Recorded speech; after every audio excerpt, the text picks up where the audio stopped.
One man is being victimized by our own government. One man whom they fear, yet who millions love. One man who is willing to take the poison arrows of lawfare. One man whose voice has been taken away by a corrupt judge operating in a corrupt system. One man who has been ridiculed and insulted. One man who refused to back down. One man who refused to back down. One man who refused to back down. One man who stands between us and them. One man that wants to see America protected again. One man who wants to see America prosper again. One man who understands that a man is a man and a woman is a woman. One man who understands and protects the blessing of life. One man who wants to restore American exceptionalism. One man who once again wants to make America that shining city on a hill for all to see. A place where all the people of the world glowingly set their eyes upon. America. One man who unashamedly wants to make America great again. That one man is Donald Trump.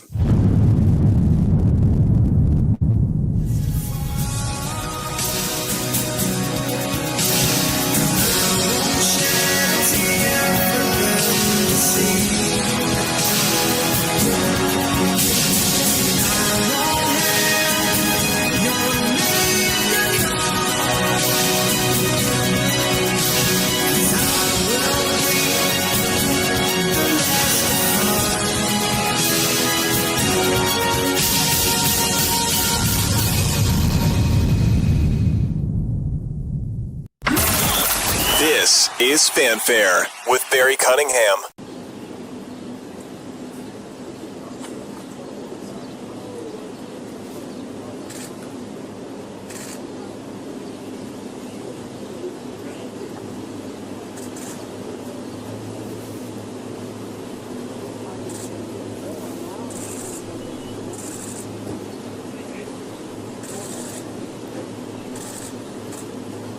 Mr. President, are you close to a trade deal? Canada has to meet the new Prime Minister, sir.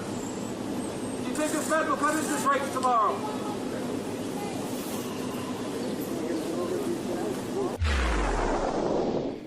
All right, everybody, how you guys doing? Welcome to a Tuesday, the afternoon edition of the show. Today we will have a nighttime version of the show, providing we don't have the clouds opening up and going crazy on us, which may happen. It is South Florida in the spring, and as we get into the summer, you never know what happens. It turns into Thunder 30 down here, and things go absolutely crazy. So I've got battery backups and all this stuff. People ask me if I had a generator. Yeah, but the generator doesn't control the cable system. And so right now, our cable provider in this HOA, they went down. And so even though we got our power back pretty quick, I didn't have any power to do any broadcasting. So it is what it is. Maybe I should talk to Elon and get a Starlink brought in or something. But that's all going to take care of itself, because I'd say by right after Christmas for January, we will be moving into a new studio, a full broadcast type studio. Yes, we're going to go ahead and invest. We're going to build out a studio. That way we can have multi-cameras. We won't have, well, I still want Midas around me, so I'll bring him into the studio. But we're going to go into a studio come the end of the year, beginning of next year. So it's going to give us time to find the right space, build it out, and do all that kind of fun stuff. So I told you, I had an announcement, kind of had a big, yes, you know what, after I posted it, I'm like, I think people went the wrong way with the announcement. People were thinking Trump. I go, no, it's not Trump. and they thought maybe it's Elon. I'm like, no, stop. It's not political. Yeah, maybe it was just a big announcement for me because of my childhood and growing up in my days of who this guest is. So tonight, well, let me just tell you, we're going to get to the Trump and Canada stuff here in a second, but I just want to let you know tonight to come at the 7 o'clock show as we do the Rumble Jump Over.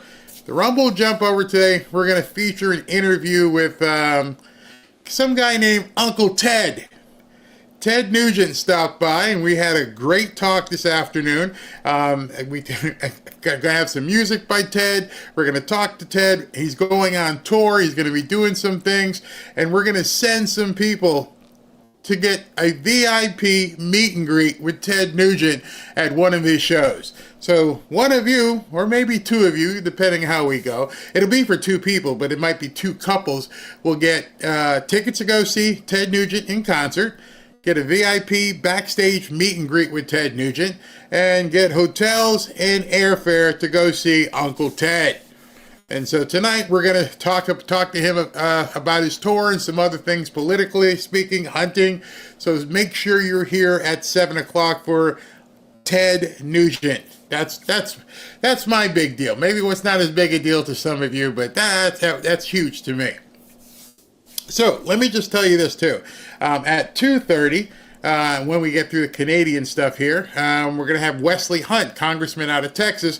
We're going to be interviewing him live at 2:30. So he'll be on here. We're going to talk to him about what's going on, in his neck of the woods up in Congress in Washington. And being that he's from Texas, well, let's see if we can't find out a little bit something about Jasmine Crockett. What the hell's going on with her? But in any event, so today, that's a lot of stuff going on today. We're going to get to right now, in case you've already seen it, you get a chance to go to the bathroom or come back. But this is President Trump meeting with the reporters as they were, the Carney came in from Canada and they have the Oval Office thing going on. And pretty interesting stuff comes up here. And I'll jump in here or there to give you a little bit of my opinion because sometimes when I do these live, I just have to sit here and wait. But when I record them, I can actually jump in and give you guys my opinion on something. So without further ado, let's listen to President Trump here. Thank you very much, everybody. It's a great honor to have Prime Minister Mark Carney with us. As you know, just a few days ago, he won a very big election in Canada. And I think I was probably the greatest thing that happened to him, but I can't take full credit. His party was losing by a lot, and he ended up winning. So I really want to congratulate him. It was probably one of the greatest comebacks in the history of politics, maybe even greater than mine. But I want to just congratulate you. That was a great election, actually. We were watching it with interest, and I think Canada chose a very talented person, a very good person. As we spoke before the election quite a few times. And it's an honor to have you at the White House and the Oval Office. And you see the new and improved Oval Office as it becomes more and more beautiful with love. We handle it with great love and 24-karat gold. That always helps too, right? But it's been a lot of fun. We're going over some of the beautiful pictures that were stored in the vaults that were for many, many years, in some cases over 100 years. They were stored in vaults of the great presidents, or almost great presidents, all having a reason for being up, every one of them. So it's very interesting. But I just want to congratulate you, and ran a really great race. I watched the debate. I thought you were excellent, and I think we have a lot of things in common. We have some tough points to go over, and that'll be fine. We're going to also be discussing Ukraine, Russia, the war, because Mark wants it ended as quickly as I do. I think it has to end. We had some very good news last night. The Houthis have announced that they are not, or they've announced to us at least, that they don't want to fight anymore. They just don't want to fight. And we will honor that.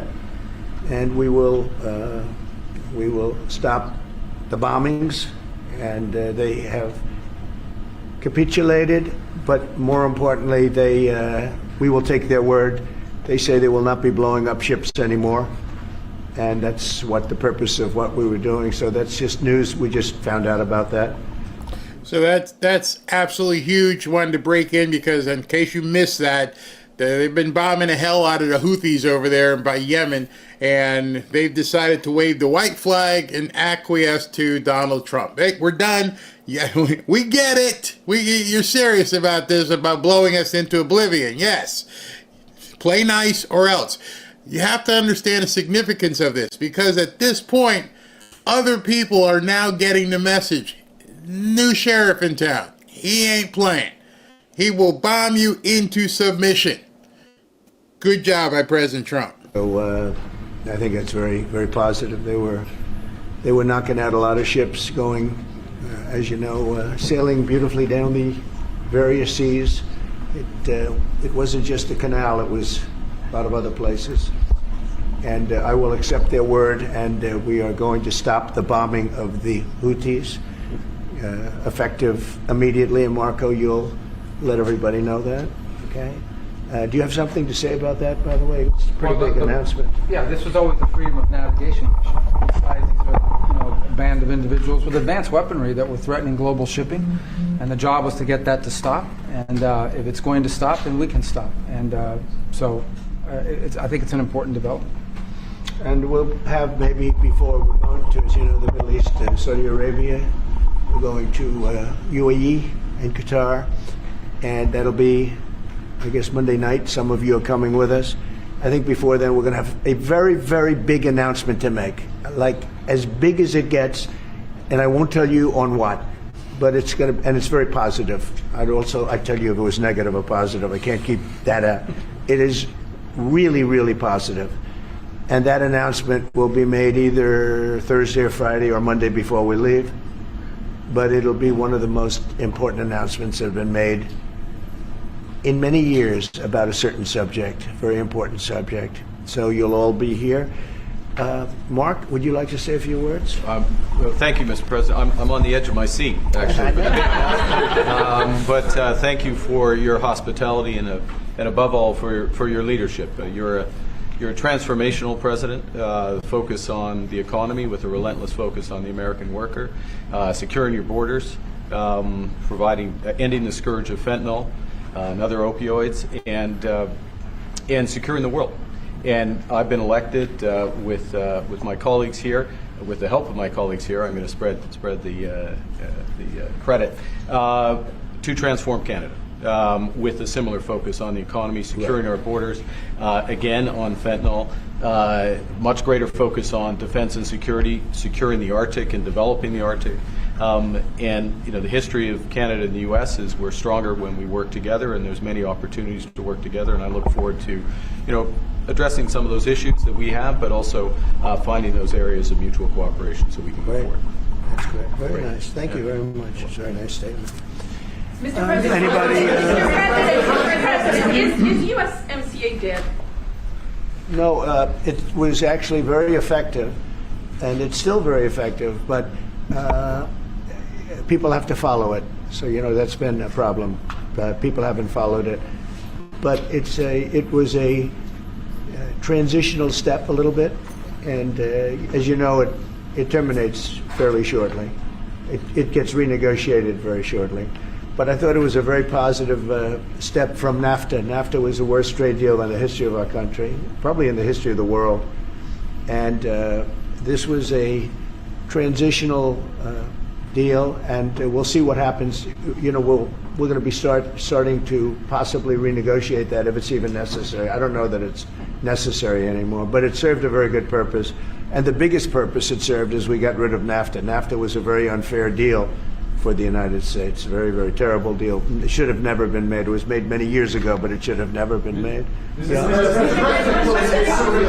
and the United States, would you like to see your first trade deal be with Canada? Our neighbors in the world? I would love that. Look, I have a lot of respect for this man, and I watched him come up, in a sense, through the ranks when he wasn't given much of a chance, and he ran a really great campaign. He did a really great debate. I think that debate was very helpful. I was going to raise my hand. I don't know if that's good or bad. I shouldn't say that. That might hurt you. But no, he ran a really great election, I thought. And yeah, something could happen. Something could happen. Yeah, please. What's the top concession you want out of Canada? The top concession you want out of Canada? Concession? Yes. Friendship. But that's not a concession. No, we're going to be friends with Canada. Regardless of anything, we're going to be friends with Canada. Canada is a very special place to me. I know so many people that live in Canada. My parents had relatives that lived in Canada, my mother in particular. And I love Canada. I have a lot of respect for the Canadians. Wayne Gretzky, I mean, how good, the great one. You happen to have a very, very good hockey player right here on the Capitals, who I have a lot of respect. He is a big, tough cookie too. Just broke the record, and he's a great guy. And we had the team here, and I got to know a lot of the players. But Canada is a very special place. Yeah, please. Mr. President, and Mr. Prime Minister, I'd like to get your response to this too. But Mr. President, you had said that Canada should become the 51st state. Were you joking? No. Well, I still believe that, but it takes two to tango, right? But no, I do. I mean, I believe it would be a massive tax cut for the Canadian citizens. You get free military, you get tremendous medical cares and other things. There would be a lot of advantages, but it would be a massive tax cut. And it's also a beautiful, as a real estate developer, I'm a real estate developer at heart. When you get rid of that artificially drawn line, somebody drew that line many years ago with like a ruler, just a straight line right across the top of the country. When you look at that beautiful formation when it's together, I'm a very artistic person, but when I looked at that beauty, I said, that's the way it was meant to be. But, I do feel it's much better for Canada. But we're not going to be discussing that unless somebody wants to discuss it. I think that there are tremendous benefits to the Canadian citizens, tremendously lower taxes, free military, which honestly we give you essentially anyway because we're protecting Canada if you ever had a problem. But I think it would really be a wonderful marriage because it's two places that get along very well. They like each other a lot. Well, if I may, as you know from real estate, there are some places that are never for sale. That's true. We're sitting in one right now, Buckingham Palace, that you visited as well. That's true. And having met with the owners of Canada over the course of the campaign last several months, it's not for sale, won't be for sale ever. But the opportunity is in the partnership and what we can build together. And we have done that in the past. And part of that, as the President just said, is with respect to our own security. And my government is committed for a step change in our investment in Canadian security and our partnership. And I'll say this as well, that the President has revitalized international security, revitalized NATO, and us playing our full weight in NATO, and that will be part of it. And they have, I must say, Canada is stepping up the military participation because Mark knew, they were low, and now they're stepping it up, and that's a very important thing. But never say never. Never say never. I'm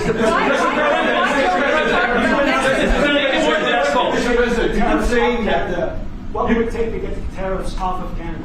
Well, we'll be talking about different things. We want to protect our automobile business, and so does Mark. But we want to make the automobiles, and we want to, we have a tremendous abundance of energy, more than any country. We have, just in Alaska alone, ANWR has been reopened now. ANWR is probably the largest find anywhere in the world. They say it's larger than Saudi Arabia. I don't know, but it's a lot. But we have tremendous amounts of energy. Other countries don't. We're both lucky in that way. They have energy, we have energy. We have more than we can ever use and more than we could ever sell, actually, and you have the same thing. So we're two countries that are very lucky. If you look at China, they don't have that. It's a big disadvantage. Other countries, most countries don't have. Most countries don't have that. So Canada and us, we have a lot of advantages over other places. When you consider what Mr. Carney just said, that Canada is not for sale, does this make the discussion a little more difficult to start on? No, not at all. No, not at all. No, time will tell. It's only time. But I say never. I've had many things that were not doable, and they ended up being doable, and only doable in a very friendly way. But if it's to everybody's benefit, Canada loves us and we love Canada. That's, I think, the number one thing that's important. But we'll see. I mean, over time, we'll see what happens. Mr. President, China. I was hoping you can clarify something. Earlier this morning on Capitol Hill, Secretary Besson said that there had been no negotiations yet with China. You have said something different. They want to meet, and they're doing no business right now. And those ships are turning around in the Pacific Ocean. Big turn. Those are big ships. Those ships take about 10 miles to turn. And, we lost $1 trillion to China on trade because of an incompetent president that we had who preceded me, grossly incompetent. You're finding it out more and more now. And by not trading, we're losing nothing. So we're saving $1 trillion. It's a lot. But they want to negotiate, and they want to have a meeting, and we'll be meeting with them at the right time. But you haven't met with them yet. I have not met with them. Of course, you would know if I met. I'd tell you. They want to meet, but we are right now. Look, they're suffering greatly. Their economy is suffering greatly because they're not doing trade with the U.S. and they made most of their money off the U.S. Don't kid yourself. They don't make the money off other countries like this. And they were making. We had a trade imbalance. We had a deficit, or they had a surplus. Another way of saying it, of more than $1 trillion. Think of it, more than $1 trillion. And because of 145%, that's the only reason, but because of they have now 145% tariff, there's no trading. You can't trade with 145%. We are, therefore, making, in a certain way, I guess, $1.1 trillion. In other words, we're not losing $1.1 trillion. Our deficit is much better. When I started, I say we were losing billions of dollars a day on trade. That's rapidly turning around. We looked at numbers this morning. So we were losing, the United States during Biden was losing more than, I won't even give you numbers because they're so embarrassing, but billions of dollars a day on trade. Those numbers are rapidly turning between the tariffs. Don't forget, we're now getting 25% on cars, 25% on aluminum, 25% on steel, and maybe more importantly, massive numbers of companies are moving into the United States. Honda, we have tremendous, the car companies are moving in at levels we've never seen before. The biggest investment ever made in the United States is being made right now. Trillions of dollars. I would say we could be at $9 trillion. You could go back to other presidents. They haven't had $1 trillion for their entire term. Look at Biden. He had bad numbers. People were leaving. They weren't coming in. They were leaving with Biden, and he didn't know the difference. The only thing he knew is people coming in. You know who they were? Illegal immigrants, okay, from prisons, from mental institutions, from all sorts of places that weren't good, from gangs, from Venezuela. They were coming in, and they were criminals and murderers. 11,888 people that murdered, and at least half of them murdered more than one person. This is what Biden led into our country. I'm bringing in big companies. We have Apple is investing $500 billion. We have Jensen, as you know, is going to be biggest chip maker, or chip thinker, I call him. He's really a thinker more than a maker. But we also have the maker, Mr. Wei. I got to know them all in it was a cram course. But they're all moving into America because of the tariffs. And I don't think people have appreciated it. Some people do. Some of the smart people do. So we have more money coming in. It's really an amazing thing. We have more money being invested in the United States now than at any time ever before in our history, and it's not even close. And I think the real number could be 9 or 10 trillion. We don't know everybody that's doing it. We have many. I just heard about a plant that's being built right now, a very, very top-of-the-line company. And they didn't come to the White House. They're just doing it because they're making it, because if they build here, there are no tariffs. And this is the big market. This is the market. That sets us apart from it. This is the market where everyone wants to be. Now, if I didn't come here and do this, all of a sudden we wouldn't be the market where everyone wants to be. So we're able to do it in time. But we're going to have a great announcement. And I'm not necessarily saying it's on trade. Going to the beginning, we're going to have a great announcement over the next few days, an announcement that will be so incredible, so positive. And I'm not saying, I don't want you to think it's necessarily on trade. Just to finish, we also have a situation, because everyone says, when are you going to sign deals? We don't have to sign deals. We could sign 25 deals right now, Howard, if we wanted. We don't have to sign deals. They have to sign deals with us. They want a piece of our market. We don't want a piece of their market. We don't care about their market. They want a piece of our market. So we can just sit down, and I'll do this at some point over the next 2 weeks, and I'll sit with Howard and Scott and with our great vice president, who has done a really good job. We have some good news to report on a lot of fronts. But JD will be there, and Marco, and we're going to sit down, and we're going to put very fair numbers down, and we're going to say, here's what this country, what we want, and congratulations, we have a deal. And they'll either say, great, and they'll start shopping, or they'll say, not good, we're not going to do it. And I said, that's okay, you don't have to shop. Now, we may think, well, they have a right, that maybe we were a little bit wrong, so we'll adjust it. And then you people will say, oh, it's so chaotic. No, we're flexible. But we'll sit down, and we'll, at some point, in some cases, we'll sign some deals. It's much less important than what I'm talking about. For the most part, we're just going to put down a number and say, this is what you're going to pay to shop. And it's going to be a very fair number. It'll be a low number. We're not looking to hurt countries. We want to help countries. We want to be friendly with countries. But you keep writing about deals. When are we going to sign? When? It's very simple. We're going to say, in some cases, we want you to open up your country. In some cases, we want you to drop your tariffs. I mean, India, as an example, has one of the highest tariffs in the world. We're not going to put up with that. And they've agreed already to drop it. They'll drop it to nothing. They've already agreed. They would have never done that for anybody else but me. So we're going to put down some numbers, and we're going to say our country is open for business. And they're going to come in, and they're going to pay for the privilege of being able to shop in the United States of America. It's very simple. It's very simple. So I wish they'd keep, stop asking, how many deals are you signing this week? Because one day we'll come and we'll give you 100 deals.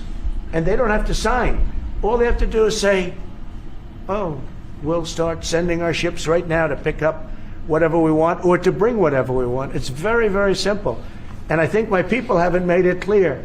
We will sign some deals, but much bigger than that is we're going to put down the price that people are going to have to pay to shop in the United States. Think of us as a super luxury store, a store that has the goods. You're going to come and you're going to pay a price, and we're going to give you a very good price. We're going to make very good deals, and in some cases we'll adjust. But that's where it is. And we've been ripped off by everybody for 50 years, and we're just not going to do that anymore. We can't do that. And we can't let any country do that to us. We're just not going to do it anymore. On the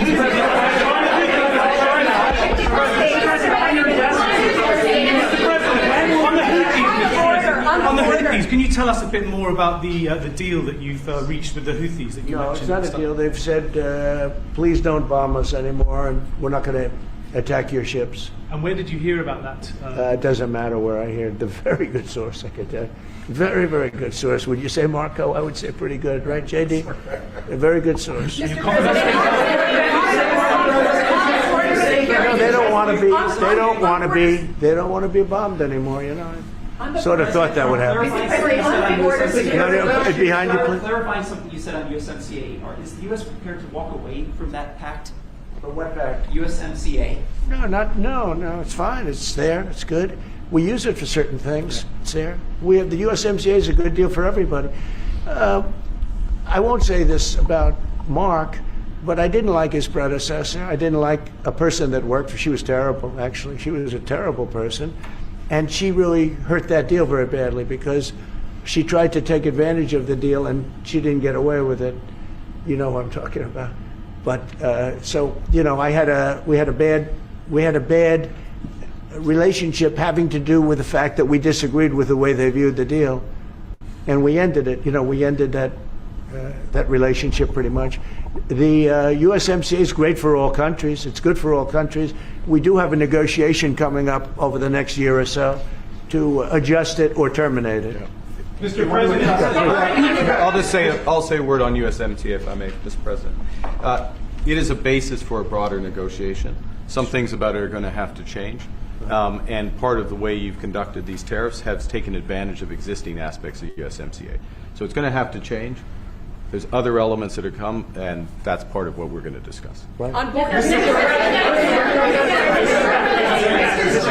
During the campaign, Prime Minister Carney talked about the American betrayal. How do you react if Canada decided not to shop in the American store as much as before and decided to partner with other countries? Well, we don't do much business with Canada from our standpoint. They do a lot of business with us. We're at like 4%.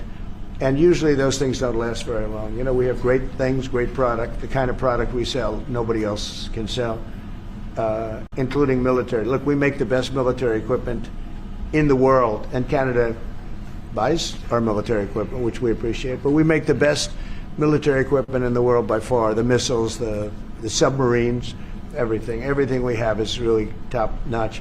I rebuilt our military during our last term. Stupidly, we gave some away to Afghanistan, which shouldn't have happened. But that was, I think it was the most embarrassing moment in the history of our country. It was just very incompetent people.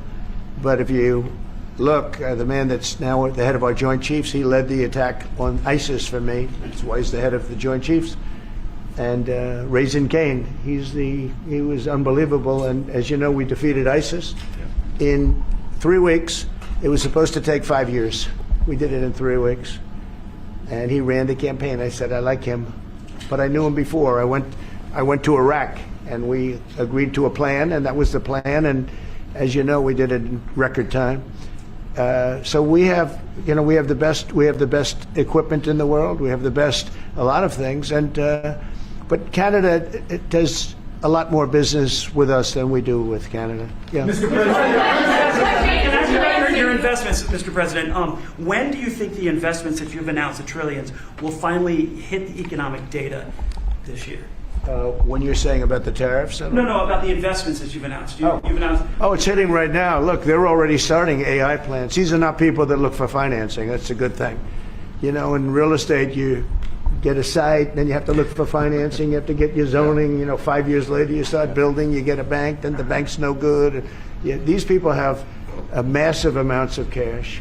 The CHIPS Act was a ridiculous thing because that doesn't get them to build. All we did is hand very wealthy companies money. The CHIPS Act that was done by Biden. Billions, we give them billions of dollars. They don't even have to do anything with it. And then if you weren't, if you didn't have, and I don't want to be a wise guy, but if you didn't go with the DEI, if you didn't go with all of the different things woke, if you weren't woke, you couldn't even use the money. You had to have a certain percentage of this and that and that and that. It's impossible to have. The companies actually complained to me. They say they gave me all this money, but nobody can get these people to do anything. I mean, look, President Obama, and if he wanted help, I'd give him help because I'm a really good builder and I build on time, on budget. He's building his library in Chicago. It's a disaster.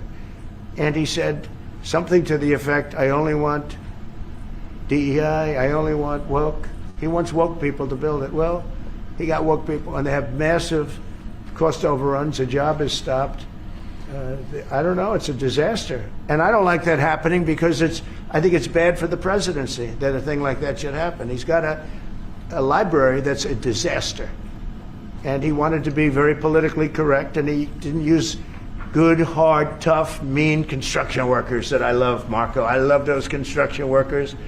But he didn't want construction workers. He wanted people that never did it before, and he's got a disaster in his hands. Like millions of dollars, really many millions of dollars over budget. And I would love to help him with it, or somebody else I could recommend. Against fentanyl and drug trafficking to date. This multi-agency operation led by DEA with our local, state, tribal, and federal partners targeted one of the largest and most dangerous drug trafficking and foreign terrorist organizations in our country. The DEA seized 11.5 kilos of fentanyl, including an astounding approximately 3 million fentanyl pills, the largest seizure in our nation's history. These are the pills in the bags right there. The main Bottom right, the head of this organization, Sinaloa organization, here in the country illegally, 6 of these guys and women here in the country illegally. His name is Alberto Salazar Amaya. He is the leader, and he was living in Salem, Oregon. With him, they got millions of dollars, cash, cars, but the drugs were in Albuquerque, Phoenix, and Utah. That's how insulated these drug dealer cartel leaders make themselves. This was an incredible operation, and that's why I wanted all of you here behind me. It took months and months of work, investigation, leading up to smaller buys, smaller cases, to get this massive amount of drugs and guns off our streets. $5 million approximately in cash, 35 kilos of methamphetamine, 35 kilos of methamphetamine, 35 kilos of meth, 7.5 kilos of cocaine, 4.5 kilos of heroin, 49 rifles and pistols, all shown in the pictures. And then, of course, the 3 million pills. These pills were stamped as oxycodone.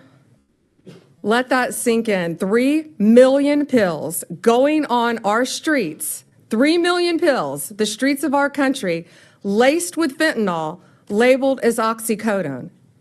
And they were in all different strengths of fentanyl within them.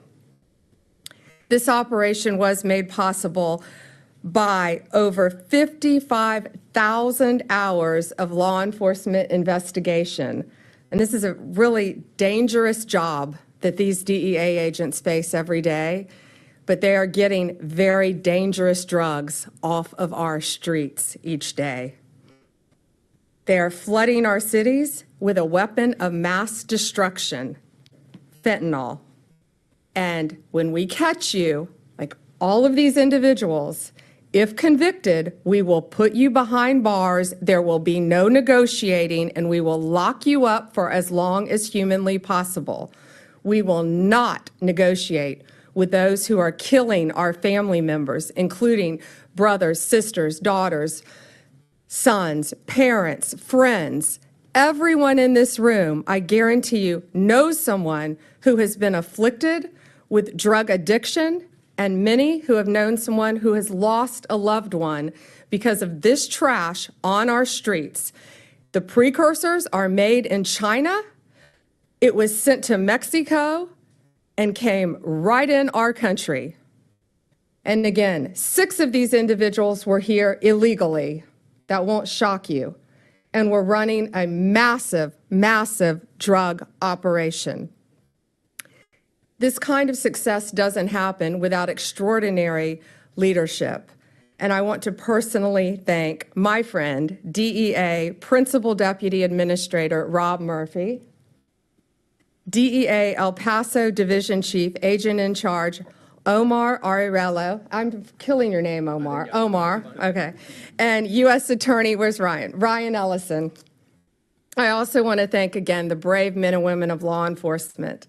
Last week, I joined them at a DEA laboratory, and we went there, and it was truly remarkable what we saw, how quickly these cartels can manufacture and make fentanyl powder and put it into these pills. But people need to know, parents need to know, kids need to know, this fentanyl, this bus, these 3 million pills were oxycodone. They put this in Xanax, they put this in Adderall, they put this in Molly, the date drug or the party drug, something called Molly.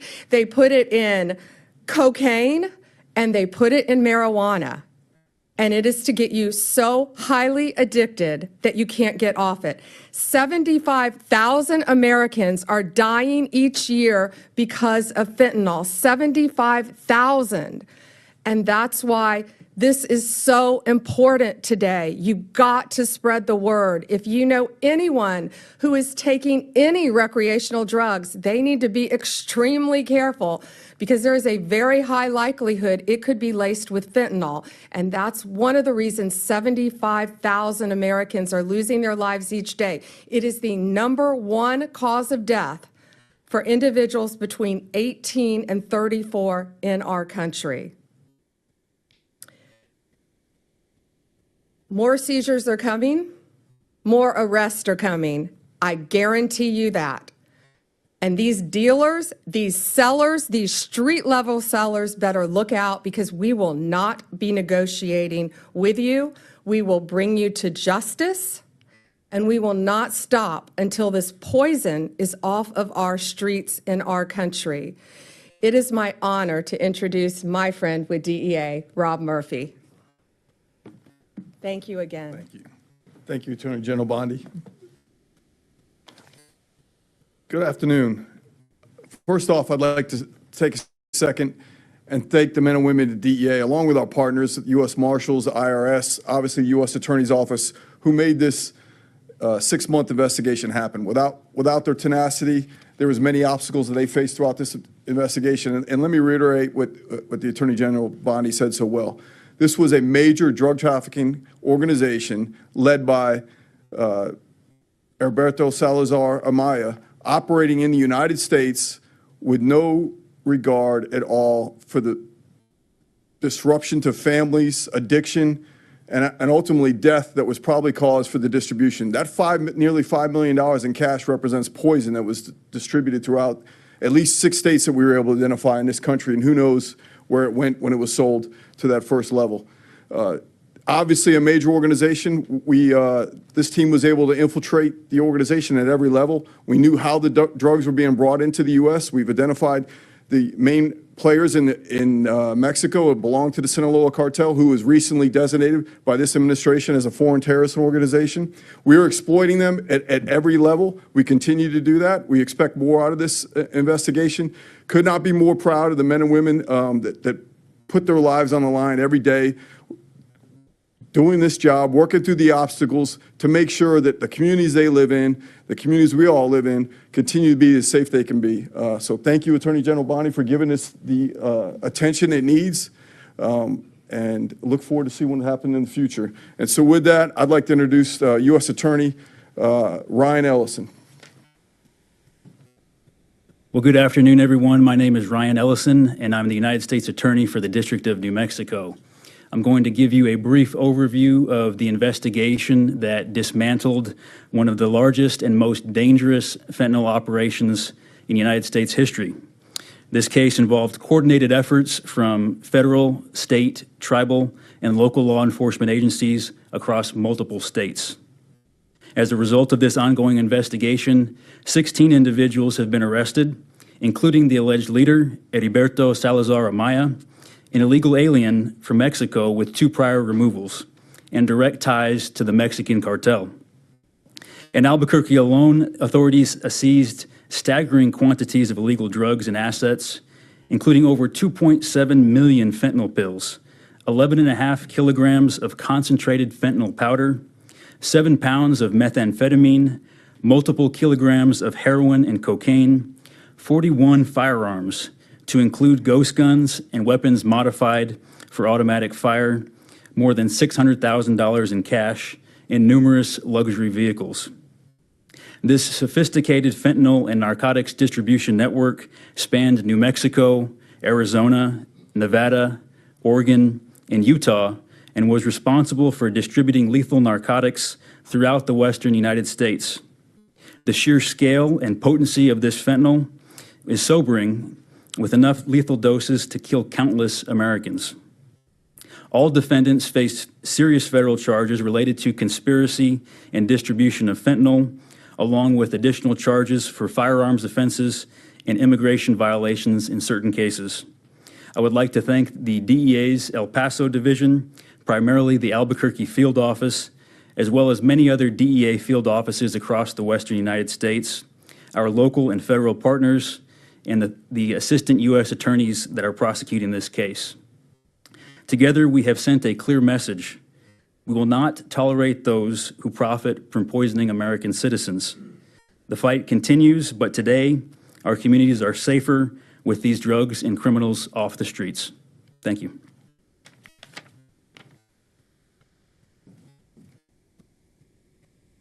I just want to add one thing. I was briefed before this by all of the agencies together, and the coordination with the AUSAs and DEA and the law enforcement agencies is truly remarkable. Thank you all. And again, be safe out there every day. They're out there risking their lives every day to save us and keep us safe. So thank you all.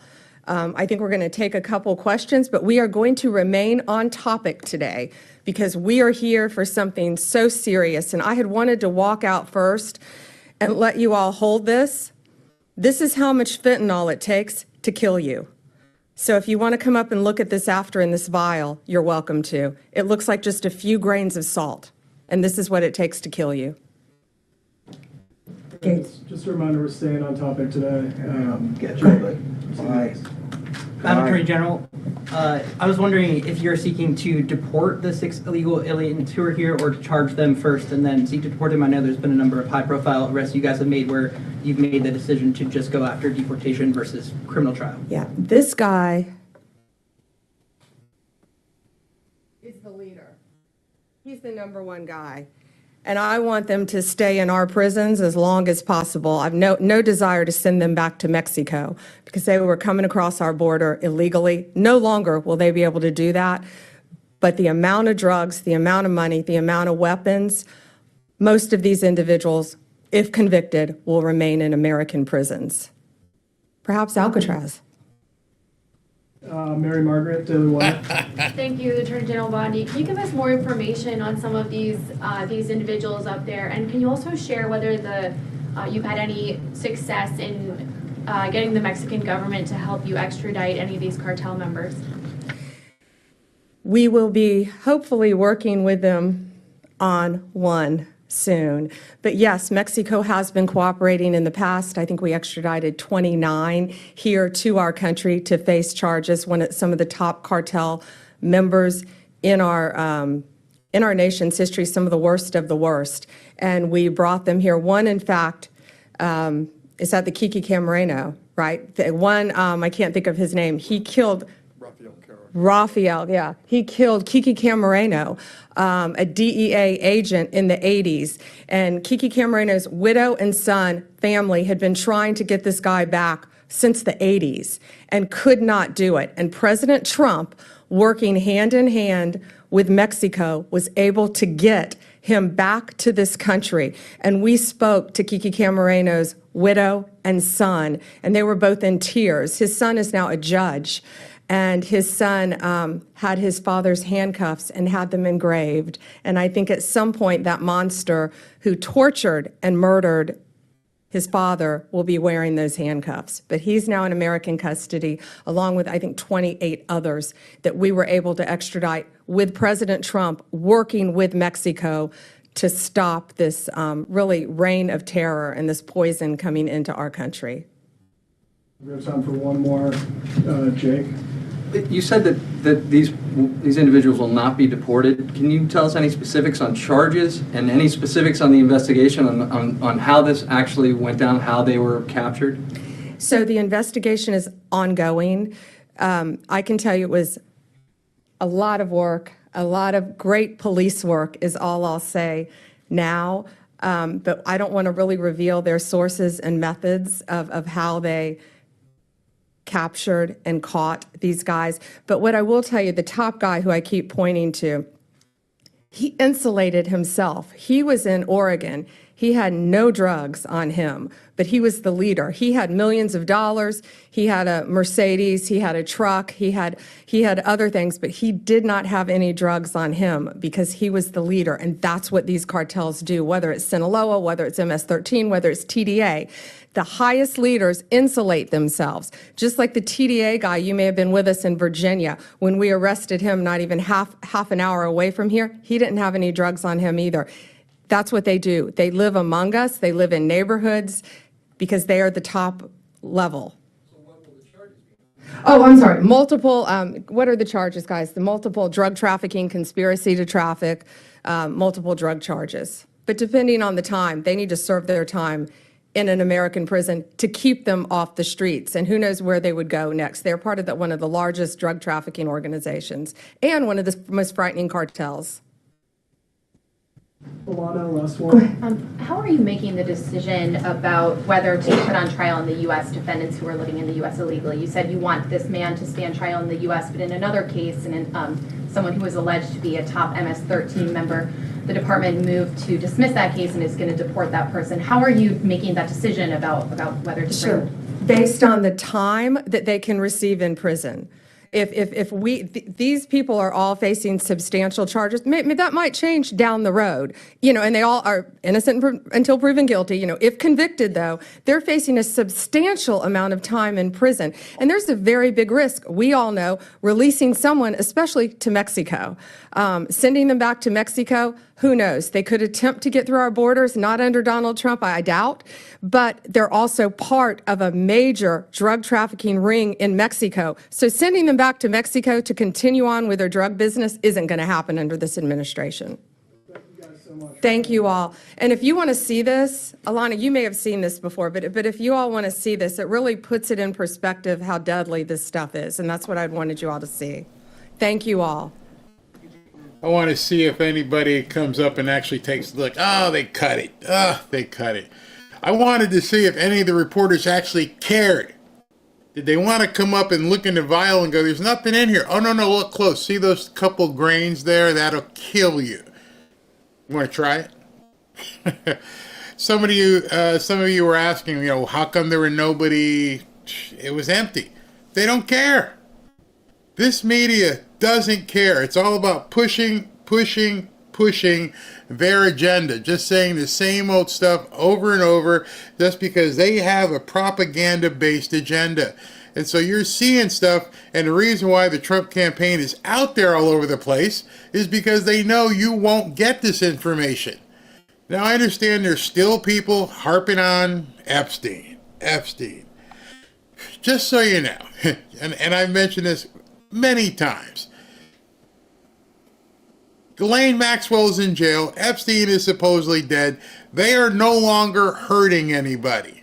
Whoever they did hurt, they're recovering or whatever in that regard. Hopefully their lives have some resemblance of substance to it. But they're no longer hurting anybody. So that's not as high a priority. So doing stuff to get people off the streets and get them put in jail right now is more important. And one of you guys, you see Maximus here. Maximus is a West Coast police officer, I believe, in California. He's been putting in the chats. He's like, it's getting worse. It's getting worse out there. I don't know if you saw what the Antifa people are doing up at the University of Washington and beating up cops, and the University of Washington's just letting it happen. That only happens because they let it happen. I mean, be honest. If that was in a city where they actually wanted to stomp on those kids, they would. But they're letting them burn stuff, and you got to let the kids protest peacefully. And, there was like 100 of them walking at 3 or 4 cops. It was crazy. Absolutely crazy. So there was only 3 minutes left of the Trump presser. It was quite uneventful.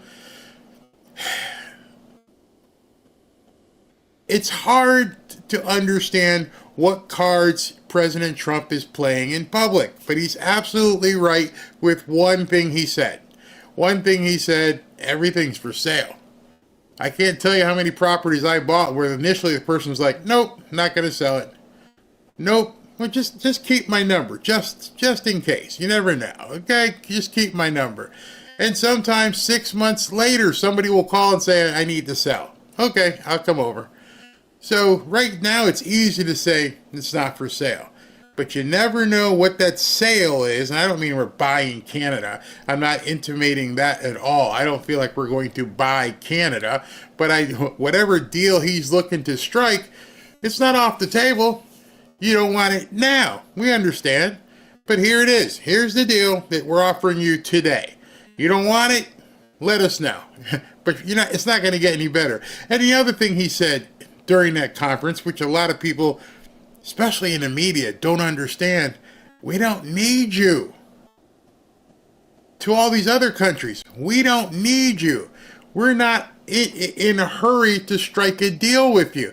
And he's right. Every time you see in the media, oh, where are all these deals? Where are the deals? We're not in a hurry. They need us. That whole shift in thinking is something the media is never going to do because they want to paint America in a negative light. That's all they can do. They don't like America. How many times do you have to get that beat over your head? They hate you. They want us to become a third world country. For them, I don't know why. They don't realize it's going to affect them just as bad. But they think that they've got, fire insurance per se. You've heard the fire insurance thing. Reference to heaven. Oh yeah, I got fire insurance. I'll be okay. No. If it comes for everybody, it's going to come for them too. They're just too stupid to realize it right now. There's no protection for the elite. Maybe for the super elite, but you people in the media, you're not in that party. You're not in that club. And if it comes for you, they're going to come for everybody. Just so you know. But yeah, I guess you'll have to find out the hard way if you keep trying to sell yourself to the Democrats, because there are no Democrats anymore. I haven't seen Democrats in quite some time. All I see is Marxist, communist, socialist. I don't see any Democrats. These people are crazy. So when Wesley Hunt comes out in a half hour, we're going to talk about that. But before he does, let's go ahead and jump into some news, because I'm sure you guys have, that's why you come here. All right, so this is going to be like a little rapid fire thing that I'm going to be talking about, because when Wesley comes on, then we'll get into his interview. But let me just jump into this, all right? Because some things are going on I want you guys to see. He is, I don't believe he's being advanced to the markup. I met with Mr. Martin. He seems like a good man. Most of my concerns related to January 6th.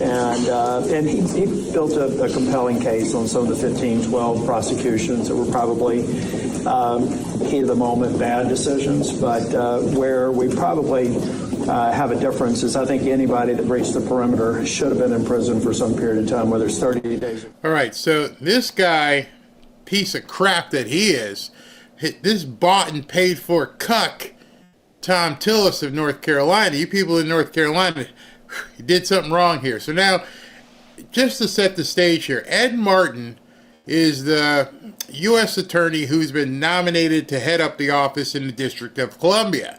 You know, if we start having to prosecute some of these people up in Washington, you better have a prosecutor that actually wants to kick some butt and is not going to, do what the deep state wants. Well, it doesn't look at today as though that's going to happen. So President Trump's nominee for this position in Washington is Ed Martin. If he's not confirmed, I believe it's by May 20th, then Judge Boasberger is going to then appoint someone. Don't know how the rules are in this regard. This makes no sense. But that judge is going to appoint the prosecutor for the District of Columbia. Two things are going to happen. If he appoints somebody, what is going to happen is, A, they're going to have a hard time prosecuting anybody in the District of Columbia, Washington. He's going to be the gatekeeper of the swamp prosecutions. Number two, once he's in there, you can bet President Trump will be prosecuted the day he ends office.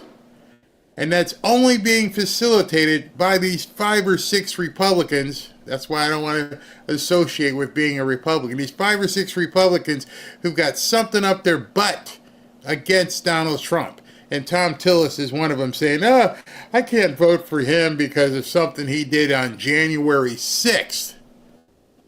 He didn't prosecute the January 6th people hard enough. That's what he just said.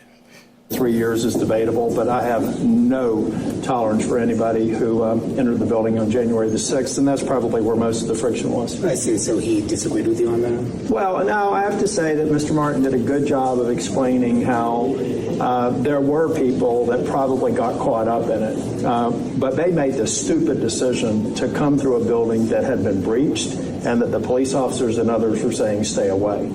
So the difference wasn't that they should be charged, in my estimation, it's by how much. That's an argument I'm willing to have, but we have to be very, very clear that what happened on January the 6th was wrong.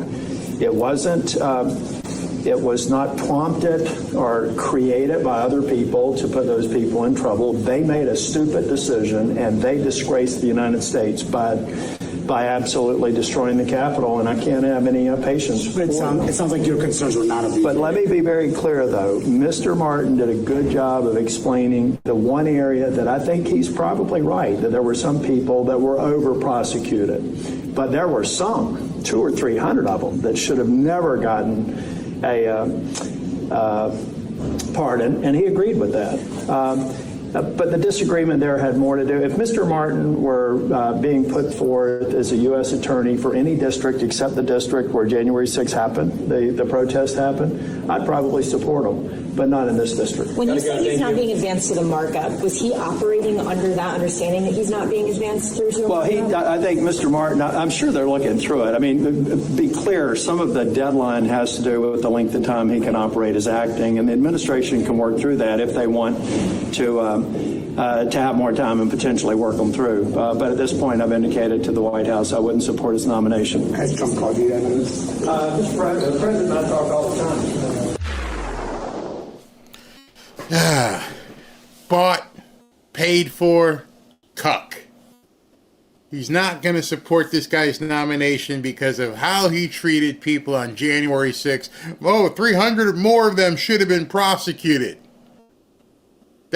That's his rationale for not fighting for President Trump's nominee because of what happened on January 6th. And he used the word disgraceful to describe Ed Martin. How much of a disgrace are you by using this as a reason not to confirm him? Why are people not burning up the phones and just trying to do everything they can to get these people like he and, I don't know if it's Murkowski, Collins, forget about Turtle, McConnell, he's already done. But again, I've said many times, Republicans don't know how to win. They've become comfortable being losers. They have become comfortable sitting in the cuck chair and watching because they can't perform. It is insane to me that President Trump is trying to help America, and every time he turns around, there's another Republican throwing up a roadblock. It's bad enough we got to fight every single person in the Democrat Party. You got to fight your own party. They don't know how to win. It's beyond anything I can imagine. Everything these guys vote for, talking about the Democrats, is always 100-0, basically. Where everybody, all for one, one for all. The Republicans all trying to be self-virtuous and make a name for themselves. Get over it. It's Trump's party. It's President Trump's agenda. He got an overwhelming victory. You didn't. But you're trying to gum up the works. Unbelievable. It disgusts me. All right, what else do I got? Thank you, Mr. Speaker. I wanted to follow up on your comments about Congressman Issa's bill on judges. So are judicial impeachments off the table for the rest of this Congress? No, look, impeachments are never off the table if it's merited. But in our system, we've had 15 federal judges impeached in the entire history of the country. I mean, there may be some that I feel merit that, but you got to get the votes for it, right? And it's a very high burden, and frankly, the bar is high crimes and misdemeanors. I mean, the last federal judge that was impeached, I think, it was caught taking cash in an envelope. It's like it's got to be a pretty brazen offense, a real open crime that everybody could agree to. So short of that, if we don't have the votes, and by the way, even if we could get an impeachment article through the House on a federal judge, it's unlikely that they would be tried and convicted in the Senate on that with the... Why are we paying these guys? I mean, seriously, why are these guys getting paid? Back to back, two feckless Republicans who can't do anything. They can't get anything done. I don't know why you're just hanging out in Washington, go from meeting to meeting, speech to speech, and you say nothing. There is nobody up there other than President Trump who wants to kick some butt. Well, you know, we can't really impeach anybody. They haven't really done anything. These judges, yeah, unless they like steal money or something, we can't do.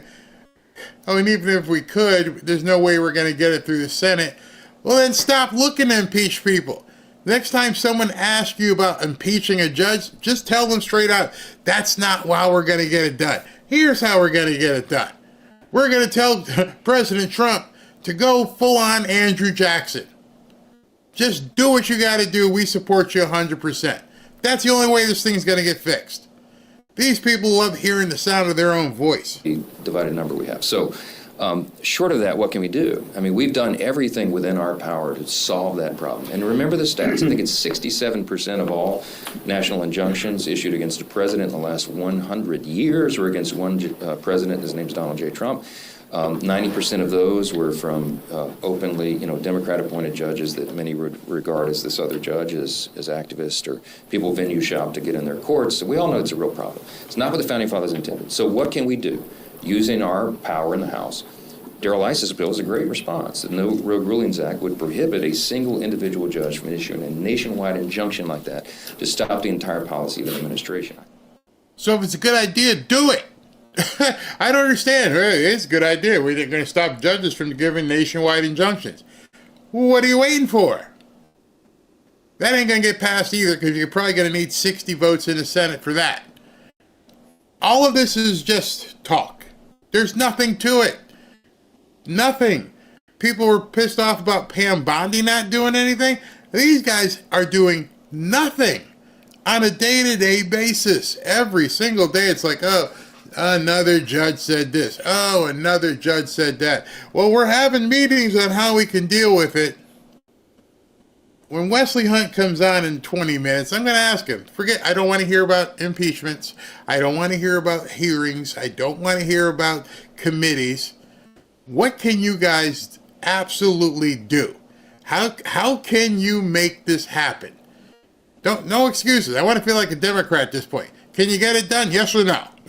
I won't say that to him that way, but you understand what I'm saying at this point? Can you get it done, or is it hopeless? Are we just wasting our time listening to you guys, blah, blah, blah, blah, blah, blah, blah. Oh, we're going to go to another meeting. Oh, we're going to have another hearing. Enough!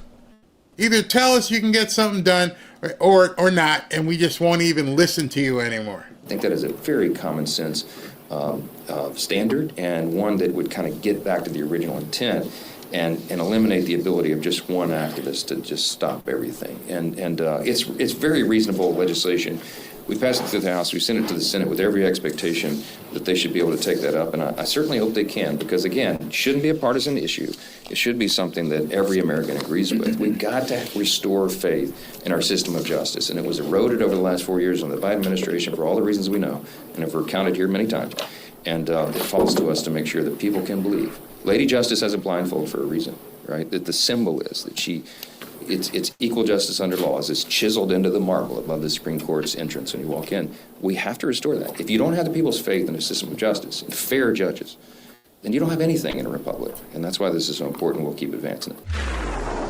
Well, then you've just admitted we don't have a republic. Because no, I don't know anyone who has faith in the legal system. No, don't know them. I don't think that person walks the earth at this point that has faith in the United States legal system. At least not in this regard. We watched President Trump get dragged through the mud before he got elected. And remember, Merchan held off the ruling. Can't wait until Trump's no longer in office so they can come after him again. They are going to put President Trump in prison for the rest of his life. You have to believe that at this point. There is no other way around it. They are going to imprison that man if these people don't do something. And right now, they just seems like, yeah, we're trying. Yeah, we're going to try and do something. Mary says the same thing I've been saying. I'm no Republican. I'm MAGA. Screw them. This is over. It's over. You knew it was coming. There's no surprises here. Flipping candy behind Johnson. He's dragging everything out. Yeah. It's crazy. I've never had faith in illegal. Isn't William Masters going a little bit overboard? I don't know who that is. This is nothing new. They did it to me 30 years ago for 4 years of my life. Yeah, it's crazy. It's absolutely crazy. Drastic times call for drastic measures. Maximus, you're so right. I don't know what these guys are thinking. The clock's ticking.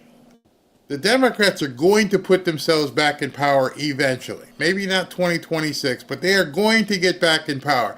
And if that happens, or when that happens, we're all screwed. We're done.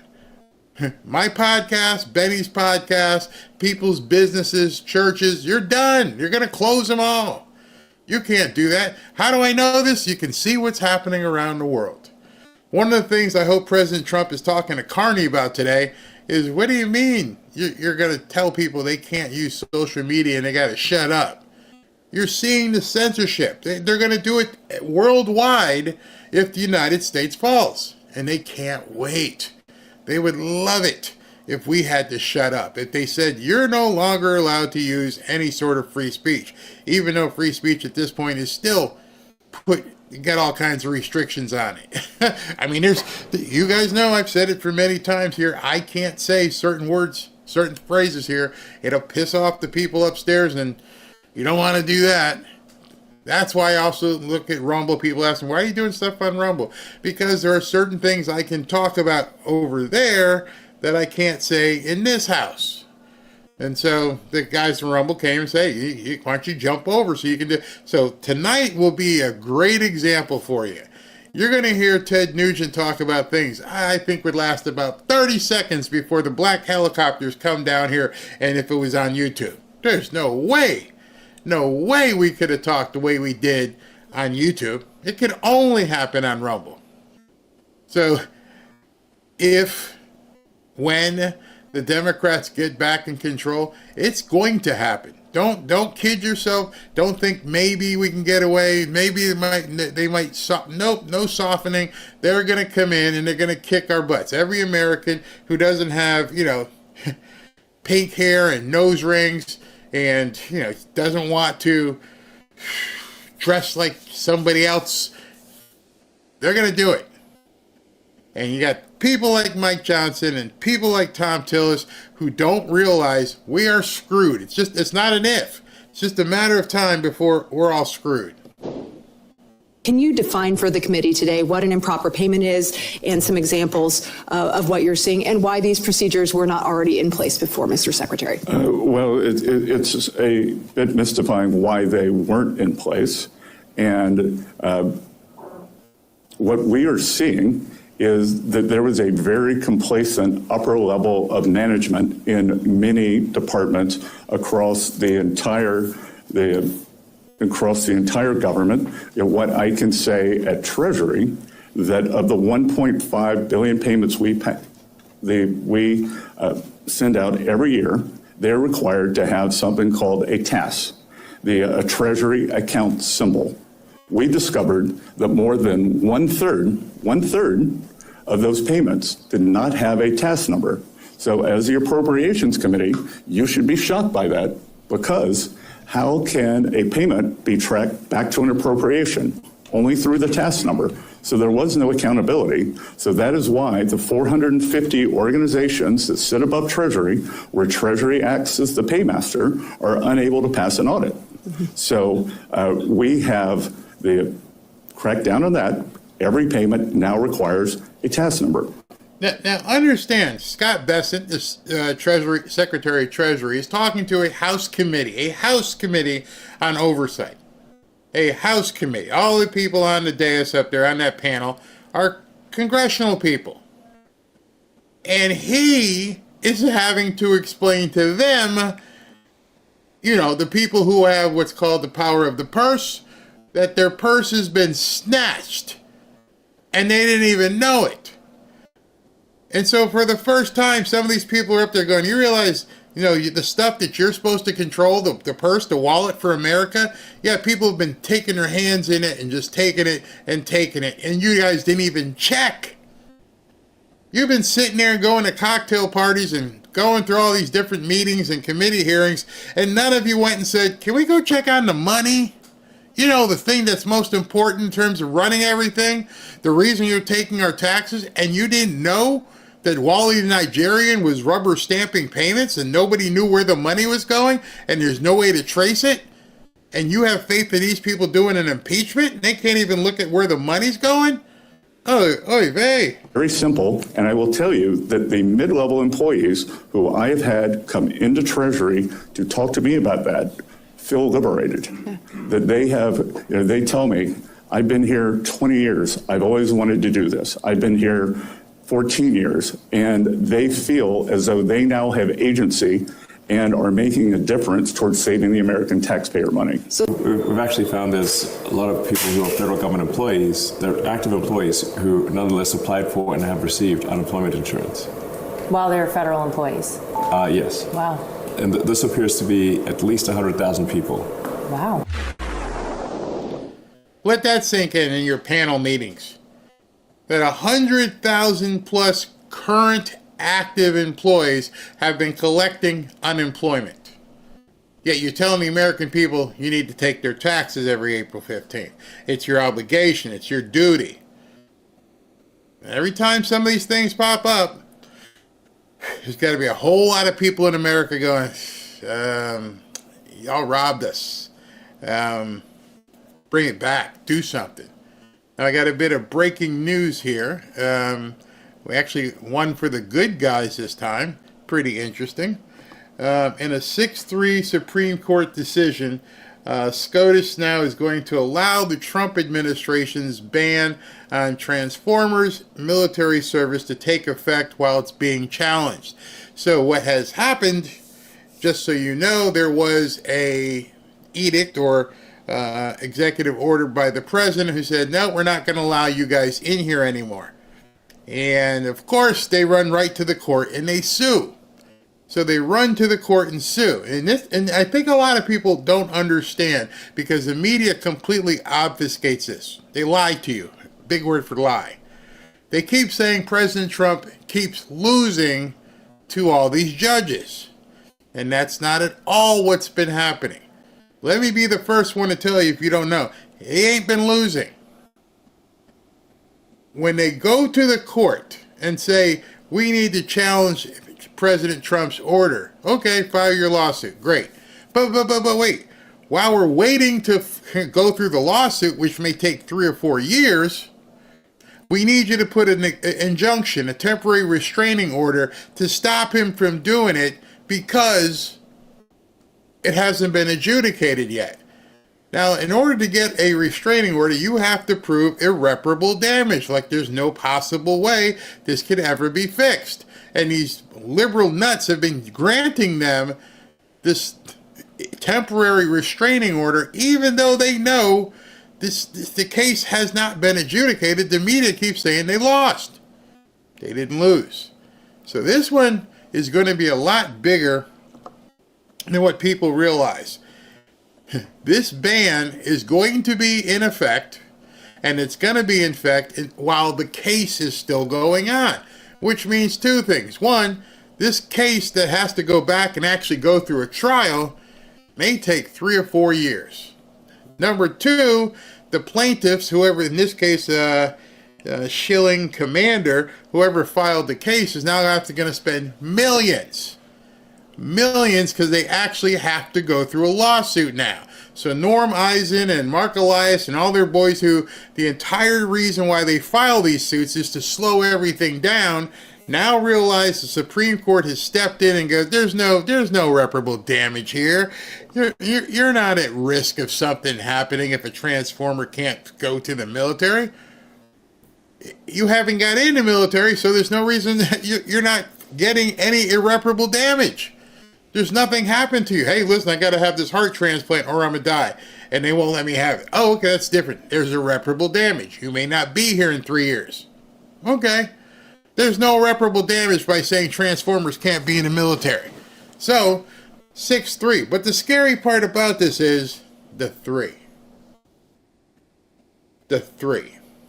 Sotomayor, Kagan, and Jackson. 3 Supreme Court judges voted to keep the injunction in place, to force President Trump to putting Transformers in the military. Something wrong with that. Something very wrong with that. But it says, you can read along here, it says this application for stay, the injunction, presented to Justice Kagan by her referred to the court is granted. The March 27th preliminary injunction entered by the district court, that's those small courts, is stayed, pending the disposition of the appeal in the United States Courts of Appeal for the Ninth Circuit, and blah, blah, blah, if such a writ is timely sought. Should it be denied, this stay shall terminate automatically. In the event statutory is granted, the stay shall terminate upon the sending down of the judgment. A lot of words for, right now, you have not proved us that we need to step in, and so, boom. But those 3 judges did decide at that point that no, we should let them come in. We should let them have as much leeway as possible. Insane. All right, let's continue. So President Trump in the last few days has become laser focused on something peculiar, his plan to try and rebuild and reopen the former prison Alcatraz in order to hold what he calls the nation's most ruthless and violent offenders. Now that project would be wildly expensive at a time when his administration is so focused on slashing federal agency budgets across the government. So why is the president putting this idea out there now? CNN's... Sweetie, how do you know how much it's going to cost? President Trump just said it over the weekend. There's been no proposals. Not a single contractor has gone out there and looked at it. Nobody has given any estimates on its repair. And even if they did, are you telling us that safety comes with a price tag? See, that was a great deal of mind melding right there. It comes with a great price tag. How do you know what the price tag is? You don't. You just made that up. You completely made it up. And how do you know it doesn't save us money by moving people from here or there? You don't. Again, you have to recognize their BS to see it. Gary Anton is looking into that for you today. The president talks often, and when he talks about Alcatraz, he also reiterates law and order, a key phrase and a key issue that was important during his campaign. What does that have to do with this, do you think, and why it could be driving this? Yeah, I mean, it speaks to one of Trump's best issues, right? The idea Alcatraz, you think law and order, you think Donald Trump. I mean, look here. All right, net approval rating handling crime. What do we have here? We have a positive rating for Donald Trump, even in the most recent polling. Look at that, at plus 2 points. Far better than Joe Biden, who was so far underwater. My goodness, he was setting records at minus 26 points. You rarely ever see it. So Donald Trump ran in part on law and order. It was one of the reasons that he got elected. And at this particular point, Americans like what they're hearing from him on the issue of crime. And you see this right here with a plus 2 net approval rating, far better than Joe Biden left office with back in 2024. How does this then compare to how people viewed it in the first term? Yeah, so this is another interesting thing, right? We compared Donald Trump's first term to now his second term. And what do we see here? We see that Donald Trump's net approval rating on handling crime is far better now at plus 2 points, the view of term number 2, than we go back to a retrospective approval rating back in March of 2024, in which he was underwater at minus 13 points. So he's doing 15 points better in terms of how people are viewing his handling of crime now than he was doing back in March of 2024. So when you... Now, I don't believe their numbers. I think it's much higher than that, but using their own numbers. Using their own numbers in terms of people's approach to the president curbing crime or actually going after criminals, I don't understand how people in the media don't get it that people want to be safe. Don't they want to be safe in their homes? Don't they want their husbands and wives and children safe? How is this a surprise? How is safety And everything that Pam Bondi is doing publicly, and President Trump, I might want to open Alcatraz. How is anybody going, no, don't, let the criminals keep doing what they're doing? How is that even a surprise? How is that even something to challenge? Should they not all be going, do what you need to do, make it safe? I want to be able to walk down the street in Manhattan at 7 o'clock or 8 o'clock at night and know that I'm okay. Because you can't do that now. I want to be able to walk through Washington, D.C. and understand if I've got my pocketbook over my shoulder, number one, my pocketbook's going to make it. Number two, I'm not going to be pulled in some bushes. How is it a bad thing? Maximus, I know he's in here. How do any of these people question safety? There are so many things to question. There are so many aspects of a government for us to question. How do you question safety? That makes no sense to me. I want to know when Robin leaves the house that she's in the most safest environment she possibly can be in. Period. I don't want drug dealers. I don't want newcomers. I don't want the stuff that they do. I don't want her to have to look over her shoulder when she hears footsteps. None of that. And I'm pretty sure every single one of you feels the same way. And I gotta believe Democrats, people have to feel that's very important in their life. So if President Trump wants to open Alcatraz and get some of these scum off the street, why would that even be a bone of contention?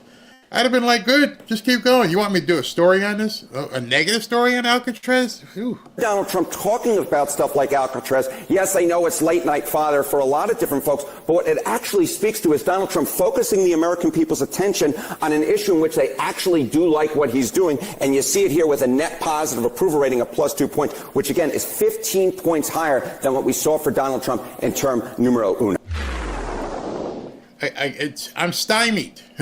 I can't believe that she'd have been sitting there looking kind of upset and worried about that. I think maybe the reason they get upset is because their guy didn't do it. He didn't care.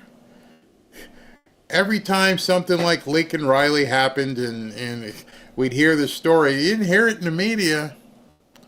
You didn't hear it. All the different, you can go on X and see crime after crime. There was a video on X I can't show right now. They won't let me. But a bunch of newcomers were beating up New York police again. Like 10 or 15 of them. There's people, as I was telling you, the Antifa are doing stuff to police in Washington. You think there's kids on that campus who's like, man, I'd like to just go to class. I came here just to go to class, even though I shouldn't be here because school sucks. University of Washington and liberal nuts, but in any event, I'm here. I'd like to go to class. I'd like to, before the semester ends, to be able to do something. But these kids all dressed up in black are burning up the campus. Well, maybe they should go to Alcatraz. Oh no, not Alcatraz. Oh my gosh, no, please say no. But I guess he wants to make a deal. Everybody does. They all want to make a deal because we have something that they all want. So I'm always thinking like NFL football because Roger Goodell is standing right by him. Joining us right now is CNN senior political commentator Anna Navarro and Republican strategist Doug Heye. Anna, what is the best case scenario you think coming out of this meeting? Oh, God. Best case scenario that maybe Donald Trump stopped calling Canada the 51st state and goading Canadians, antagonizing them needlessly, trolling them. Look, the reality of the matter is that as much as there may be no love lost between these two, Canada is our neighbor, is our ally, is our trading partner, has been with us every time we've gone into some sort of war. When I watched this tape, something odd happened, and I was wondering if it happened with you as well. Because, let me rewind here. Let me just pause at something here, because this is really important for you to see yourself. I'm going to make a deal because we have something that they all want. This is the NFL meeting. This was with Roger Goodell, the owner of the Washington Commanders, and Mayor Muriel, whatever her name is, and they're talking about the new stadium and the NFL draft party being held on the monument. Now, it just happened so this person who was ever in the audience asked him a question about Canada. So he's like, okay, let's cut a deal. He didn't say anything, doesn't say anything negative here.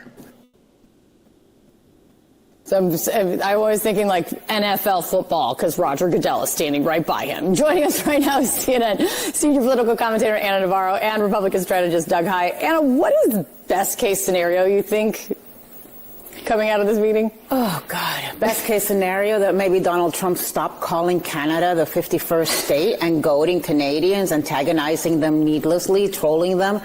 Look, the reality of the matter is that as much as there may be no love lost between these two, Canada is our neighbor, is our ally, is our trading partner, has been with us every time we've gone into some sort of war and some sort of incursion somewhere.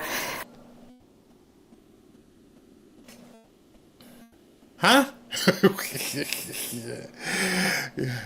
Are you telling me we've gone into a war and like we got this? It would be so much better if the Mounties got with us. Said no military meeting ever. Ever. She just said that. We go into conflicts around the world. It's so good if we have Canada with us. Seriously? Did she really just say that? Are their audience that stupid to think that the Mounties and a few planes are going to make a difference? Again, more gaslighting. We can't have this, impasse, this fight going on with Canada. It is ridiculous. And let me just tell you a little story.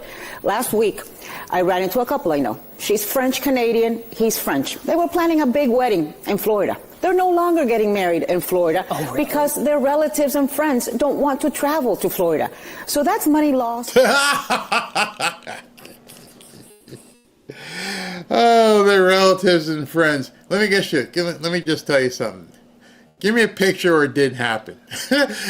You're telling me these people who are French-Canadian were going to get married here in South Florida, and now they don't want to get married in South Florida because of Trump. Yeah. Okay. I want a picture of the contract. For the florist and the caterer and the venue and the parkers and the airlines and the airport workers and the drivers, all in Florida. And it's happening in Maine. It's happening in so many states that are feeling the pain of Canadians not wanting to come to the United States. Okay, so many of you know this past weekend I had some local traveling to do. Ashley flew into town. She was coming back from the Dominican Republic. She landed in Miami, had a 5-hour layover, so we went down and had dinner, and then she flew out and we headed back, and as our way back, there was the F1 race going on in Miami at the football stadium. There was nothing. There were no places empty anywhere. If you saw the F1 race, they were there all week, so you may have seen Sunday's race or Saturday's or whatever, and it was packed. Absolutely packed. If you canceled your wedding in Miami because, I feel bad about Trump, guess what? They probably rebooked it within 48 hours. But that wasn't it. Then Robin and I come home, and then Sunday morning we go down to Fort Lauderdale for the Air and Sea Show. And I took video, and I'm like, look at all the people on this beach. And we were at a hotel which had a private beach. And if the economy's so bad, you tell me why the hotel was sold out for 3 nights. And why there were just everything going on. There was a party on the rooftop at the hotel. The party on the rooftop up at the hotel, it cost $800 a ticket to go up and just hang out on the rooftop. Rob was like, I'm not doing that. We got a balcony right in our room. We can, they're just flying by. But that was packed. So I don't know where these people are trying to, maybe the Ozempic has gotten to her, maybe kind of hard, because for some reason, These people are outright lying to you. I see Representative Wesley Hunt is in the building, so I'm going to cut very quickly here, do a quick break, and then I'll bring on Congressman Hunt. So 1 second.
Back to Fanfare with Barry Cunningham.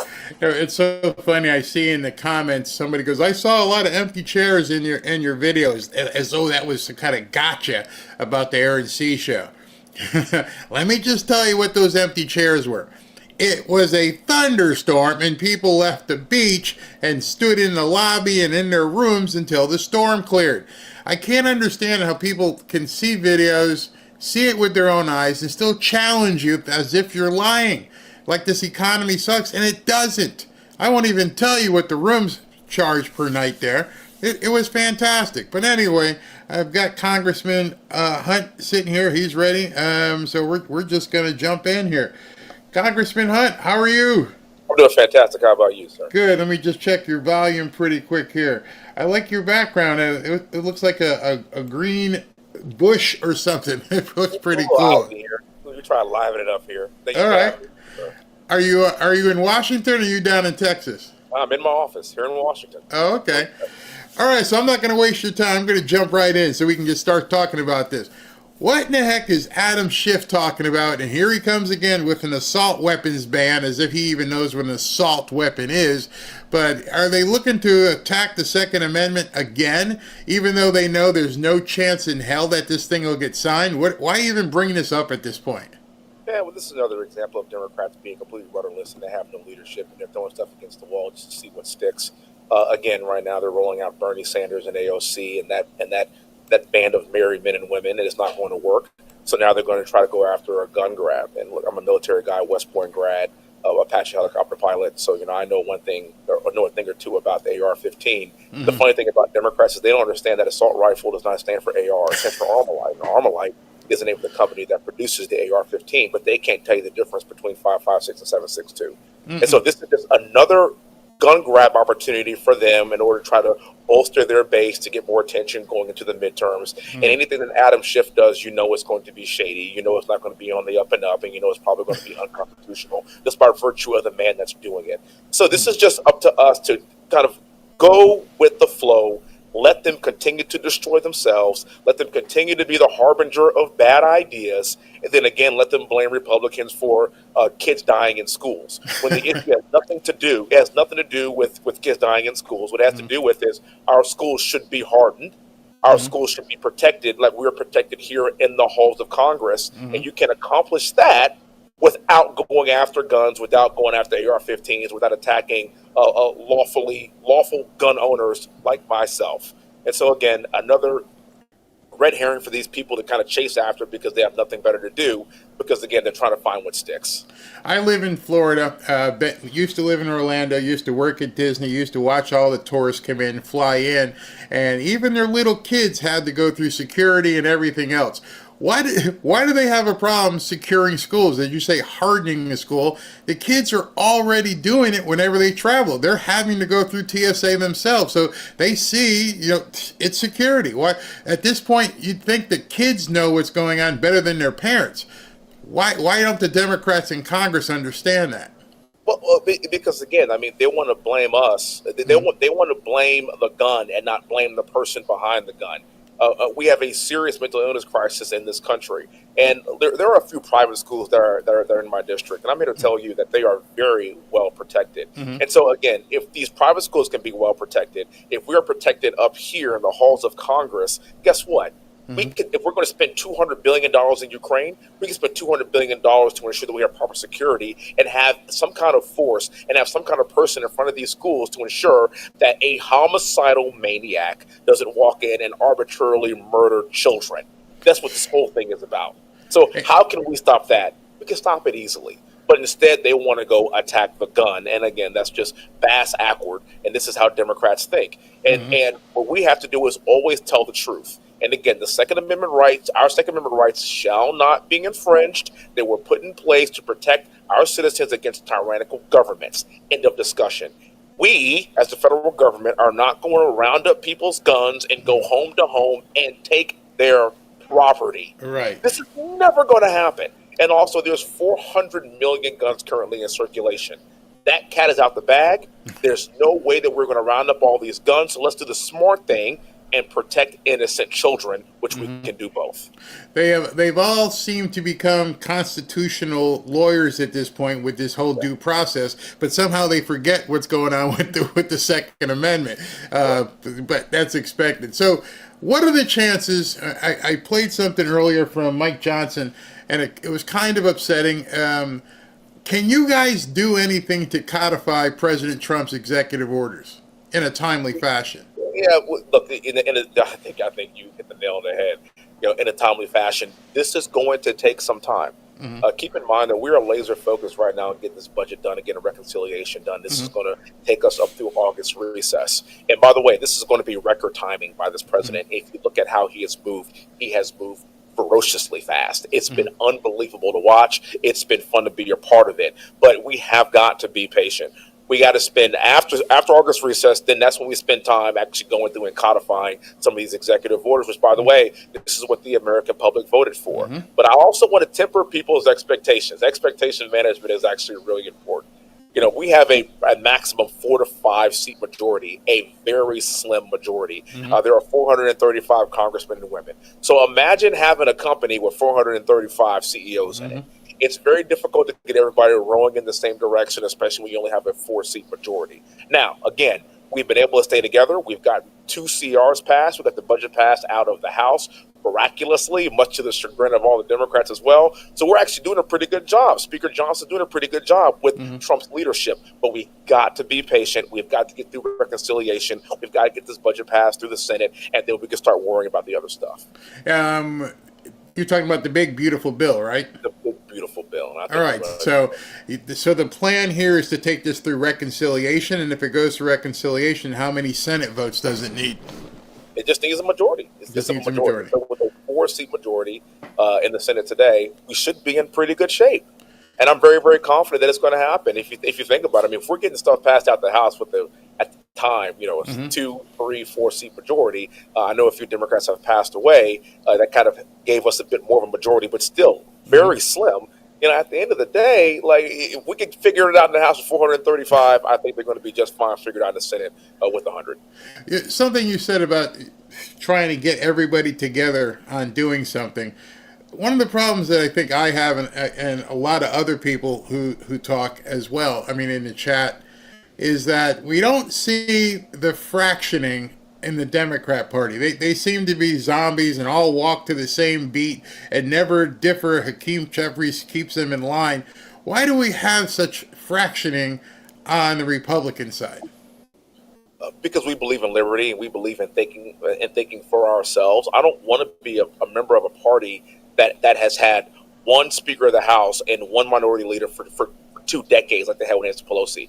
That's not a party. That's not how this whole thing works. She is not the queen of the party. The fact that we do have individual thought, the fact that we do have dissenting thought, and we don't always get along. And yeah, it may take us, maybe 16 times to elect the speaker. I would rather be a member of a party that's going to have open dialogue and discussion than just walk in lockstep at all times with their speaker or with their majority leader. Now, we are in lockstep right now with our president. I can tell you that much. And it's also because this is the mandate that's been given to us by the American people, is to follow President Trump and follow his leadership. And so if you've noticed, we've done a pretty good job, especially with a slim majority, because now is a time in history to rally around our leader. And we as a party have a clear leader, thank God, which the Democrats don't have that. And so again, I know it can be frustrating. People say, why do we fracture? Why are we always, kind of fighting and bickering back and forth? The Democrats always stay together. But also, that's why I like being a conservative and being on this side, because we do dissent and we do have open dialogue and conversation where we don't always agree. I'd rather be on that side because that's exactly what our founding fathers wanted. There's a big confirmation due, I believe, on May 20th and some stuff before that. It's more Senate-based than where you guys are in the House. But do you guys have any way to influence some of these people who are holding up Ed Martin's confirmation? Let me tell you something, sir. You don't want us worried about that. This is going to go right up to the president. There is no pressure. There is no greater pressure than the pressure from President Donald John Trump. Okay. And so if you want to play stupid games, you can win stupid prizes. But trust me, I'm not the person to get in the way of this train. I'm not the person to get away of the will of 77 million people. So if they want to do that, they will do it to their own peril, and they will feel that in the primary. Okay. But in the interim, though, we have to do away with I don't even know how. Maybe you can explain it. How is it that if he doesn't get confirmed, the judge gets to basically appoint a prosecutor? How does that even happen? Well, that's the rules, and that's the reason why we should confirm the president's picks. Right. Okay. It's that simple. Like we shouldn't even be getting.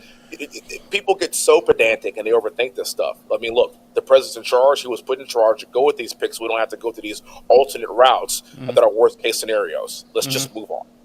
So what can you guys do? I know I keep trying to keep it separate so people understand it. There's 3 different aspects here. There's the president, there's Senate, there's you guys in the Congress. And I've talked to Tim Burchett, and he's kind of upset about this entire thing with judicial overreach. What can you guys do? Because I don't think you're going to have time to impeach anybody.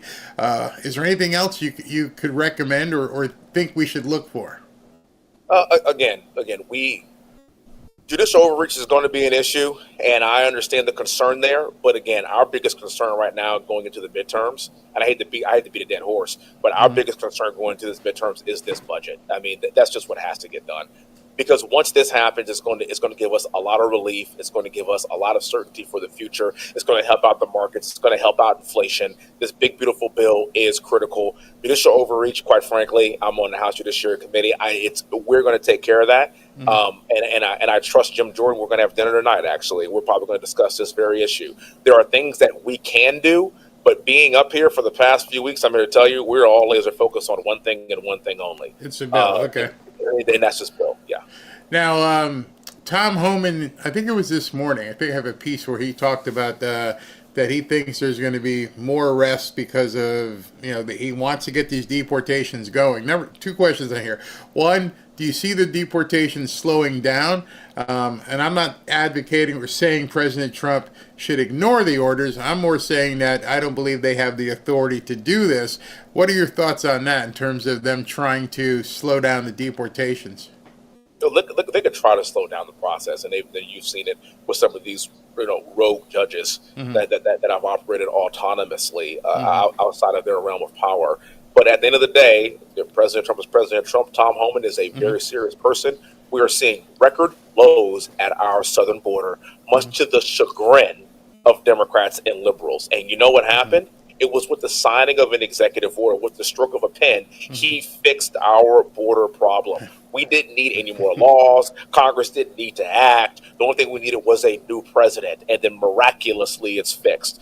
fentanyl overdoses are down. Border crossings are the lowest that we have seen in decades, only because President Trump and Tom Homan spoke. And so, again, we're going to deport the people that need to be deported. Are they going to try to act against the will of the people, against the Constitution? Of course they will. And we will continue to plow right through this. I am not concerned about President Trump and the mandate that he's been given, that Tom Homan has been given as well. We're going to be fine. I had a question pop up in the chat here. And again, it's interesting that people have the process, like you're talking about August for the reconciliation. Why does it take so long? Is there anything that can be done to expedite it, or that's just basically? This is record timing. Okay. This is very quick. The fact that we were able to get everything passed out of the House in April, we are just in the beginning of May, and we are almost getting through the negotiation process where this thing can potentially pass by June. This is unbelievable, by the way. Okay. I know that Americans, and this is even before I came to Congress, I know we want to see things operate just quickly. Mm-hmm. We want to see things operate swiftly. And we don't understand that the wheels of justice, and especially the wheels of legislation here in Congress, churn very slowly. Very slowly. But this president and the vice president are actually working in record time. As frustrating as it is, the fact that we are sitting here just 100 days in, like, people forget this guy has been president for just 3 months. Seems like 6 years. Yes. Yes. So the Supreme Court came out today, and I just showed everybody and you being a military guy, with did you hear about the 6-3 ruling that they are now going to again temporarily allow Pete Hegseth to ban transgenders from the military? It literally just happened like 20 minutes ago. I did not see that. Yeah, 6-3, and of course the three, you know who they are: Sotomayor, Kagan, and Jackson. said no, we got to let them in. What's your feeling about that? The Supreme Court has spoken. But see, I can't let it go at that, because then the Democrats say they spoke and they quote defeated Trump with the 9-0 ruling. So, which I know is BS, but how do you take those two judgments in place here? How did you read the? I'm sorry, what was 9-0 ruling? The 9-0, I wasn't trying to bait you, but a lot of people keep thinking, and they hear from the media, that he got beat 9-0. But all it said is 9-0. You got to quote facilitate the guy from Maryland. You got to bring him back, not bring him back, facilitate bringing him back. And and the media has run crazy with it, saying, hey, the Supreme Court said bring him back. Obviously, he's not back, so they misread that.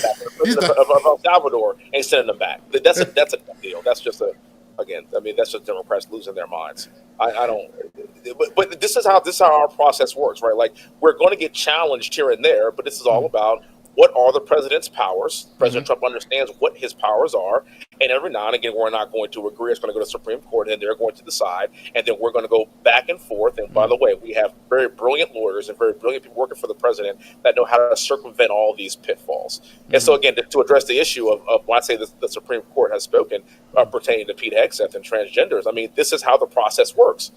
And so he does have the authority to do this, right, with part of the Supreme Court. So now you have to get out of the way. Yeah. That's how this whole process works. And again, you may not like it, you may not agree with it, but this is how the process works. Yeah. All right. So I have a little bit of a beef with you, because I have to side with Byron Donalds on this. I think it's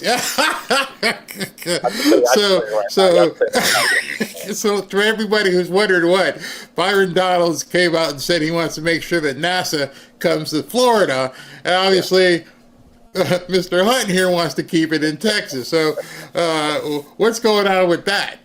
The famous words, Houston, we have a problem. They are talking about Texas, baby. And this is where Byron and I, Byron's a good buddy of mine. We have a good time. But I'm here to tell you, we got to keep NASA in Texas. That's just the bottom line. We do a lot for the country in Texas, and for our constituents to lose that base at this time, when we know that Texas, we have a tough fight coming up here during the midterms. We understand what is very important and what is key. to Texas, especially when it comes to Space City, especially when it comes to Houston. Elon Musk and SpaceX, they're also headquartered in Texas. It makes it better for them to collaborate. I understand where Cape Canaveral is. I get that. But why are we going to upset the apple cart? Let's just keep it where it is. So Byron and I are going to have a very healthy debate over this in a not so distant future. Is it up for bids, basically? I didn't even know it was something that could potentially happen. So what's the story behind it? Is the lease up? How could it even go, to Florida? Yeah, as per usual, it's going to be probably up to the president. Then I'm not going to lie. Then you know what's happening. Right? Yeah, I mean, he lives about an hour away from us. I know. We know his Secretary of State is from Florida. Byron is the probable future governor of Florida. I understand that. But keep in mind, everything's bigger in Texas. I know. Oops, sorry, that's my dog. But shush, come here. But hey, stop it. But even Elon spent a lot of time here in South Florida, so I wonder if he's looking at moving down here. I think Elon spent a lot of time in South Florida, but Elon also lives in Texas. And his companies are based out of Texas as well. So he moved Tesla to Texas. SpaceX is in Texas. His Boring company is also in Bastrop, Texas. He knows what time it is. He knows that the best place to do business is the great state of Texas. Well, a lot of people, they realize we kind of mirror Texas, and Texas mirrors Florida. It's a red state per se. There's no income taxes in Texas, no income taxes in Florida. Two strong governors with DeSantis and Abbott, and a future strong governor with Byron Donalds. Is there a run for governorship in Wesley Hunt's cards in the future? Well, I think right now Governor Abbott is doing a heck of a job. He's seeking re-election, so we got that covered. But I will tell you this. What's really important to me is that this is a fun and funny, but a healthy conversation that we're having about what I call the last two free states to lead our union in the future. Yeah. I compare this to like Army and Navy, like Naval Academy versus West Point. I'm a West Point guy, and basically on one day and one day alone during the Army Navy game do we dissent. But for the most part, I am so proud of what my Navy counterparts do in service to this great nation. I feel the same way about Florida. Every now and again, we might dissent. But I tell you what, we are the last two bastions of freedom that are leading this great union. So if we're going to have a debate over NASA, I'd rather it be with Florida than be with New York. Okay. All right. So when's your re-election up? We are running every 2 years. So okay. And what part of Texas do you represent? Houston, Texas. A suburb of Houston, Texas. That's why this is near and dear to my heart. Okay. So I got one more question for you because I know you're a busy congressman. This one's going to be a little stinging for you. Is what do we need to do to get rid of your fellow Texas congressperson, Jasmine Crockett? Get rid of her? Oh, no. We don't want to get rid of her. We want to keep her as long as possible. We want Jasmine Crockett and AOC and all of them. We want them to keep on talking. No. We want them to stay because they are exposing the lunacy of the left. It's just that simple. There's a clear contrast between what they are saying and what they stand for and the juxtaposition to what we are saying and what we stand for. I love having them around. I love it when they talk. Please continue to elect them because they're going to be some Democrats, right? This we're going to be 50-50 this country. I'd much rather the world see them than see someone that has a more, how do I put this? A better temperament, if you will. Okay. That's not using foul language. That's not out here acting unprofessional. Right. I want them to draw that contrast between professional Republicans and unprofessional Democrats. When you say there's no leadership on their side, you would think Chuck Schumer or somebody would say, hey, Keem, get off television. Tell her, stop going. Because every time she goes on television, she thinks she's building a brand, but she's destroying her brand. And who is going to be the leader of the Democrat Party? They're actually talking about bringing Kamala back again. And it just seems like it's completely adrift. They have nobody steering the ship. Trump derangement syndrome is real. And he has broken the Democrats. And they have absolutely nowhere to go. So they have to double down on stupid. And what they can't understand and what they cannot realize is that they should be listening to Bill Maher and John Fetterman. See, if they listen to those two Democrats, they'd be in a far better place. But no, they have to go further left, and they have to show their hatred for President Trump, that they have to talk about winning the midterms so they can impeach President Trump. This is the only thing that they have, and the American people are fed up with it. President Trump has won again. He is one of two presidents to win the presidency, lose, win the presidency, and then come back and then win again overwhelmingly. And they are broken. And my guess is they're going to stay that way in perpetuity until they find a true leader that can articulate to the far left and be moderate enough to pick up some Republicans. And right now, that person does not exist. And it's kind of scary that this one guy is out there trying to bubble up as a potential candidate, Stephen A. Smith. I'm like, dude, you might want to stay with ESPN. I don't think you're ready for prime time in terms of what he's doing. It's not serious. All right, Congressman Hunt, thank you for taking the time this afternoon. Good luck with getting this reconciliation bill taken care of. Everybody's waiting for it. And stay safe up in the crazy area of D.C. We will. God bless you. Thank you for having me on. Thank you, brother. Thank you. All right, everybody, that was Congressman Wesley Hunt. If you haven't seen what's been going on between he and Byron Donalds about NASA, a lot of people don't know that NASA thing is now like a political football. They're trying to get it to come to Florida. Obviously, Greg Abbott and Wesley want to keep that in Texas because it's a big thing.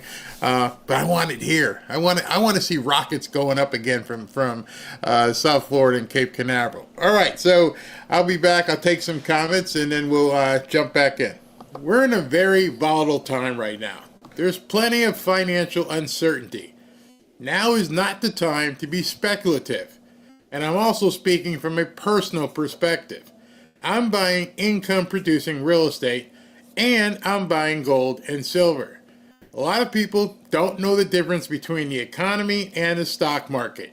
And too many people listen to the news and social media. That'll get you in trouble. Let's face it. It's obvious that a lot of people have an agenda they're not telling you about. Right now, your best bet is stability. And that means you might need to build a hedge against global volatility. May I recommend gold and silver to you? Real gold and real silver. Not paper, not certificates. Actual gold and silver. What gold and silver can give you is absolute peace of mind. A stock is only as good as the company behind it. It's merely a piece of paper. One of the things I can tell you is that many people are finding out the hard way that some of their investments were built on quicksand. Gold will never be worth zero. Silver will never be worth zero. If you want to calm some of your fears, give my friends at Lear Capital a call today at 800-601-5430 or go to learberry.com. Just so you know, Lear Capital has over 27 years of experience, thousands of 5-star reviews, and over $5 billion in trusted transactions. And Lear is the only gold company with a 24-hour risk-free purchase guarantee. You don't pay unless you're 100% satisfied. So go to learberry.com. If you want peace of mind, give my friends at Lear Capital a call at 800-601-5430. Or look down here below and go to learberry.com. And don't forget to ask about getting up to $15,000 in free gold or silver with a qualifying purchase. Don't wait. Do it now. Nobody knows what tomorrow holds. Be safe. I just want to say, all right, so I'm not going to play that. It looks like they're done with the meeting, and Mark Carney is looking at holding a press conference. If it comes on, I'll show it. But then also President Trump is looking at holding a press conference about FIFA, which is the World Cup. So depending on which press conference comes up first, we'll go ahead and jump to it. But in the interim, let me continue with our news for the day. It might have behooved them to lay low, be silent, and just shut the hell up and go to the polls and vote for somebody else, as opposed to being so conspicuous and flagrant in their dissent against him. same industry that want to guard every single little interview that you do to make sure that you don't utter a negative syllable that can compromise them at the box office was out there gung-ho against them in a very public way. So you guys may know, and I just brought it up with Congressman Hunt, this guy, Stephen A. Smith, who has decided to put his hat in the ring. I might run, might not run. And so people ask me, why do you cover Stephen A. Smith? Because it's political news. Whether we like him, whether we take him serious, it's still political news. But in this regard, he heard about what happened with Hollywood.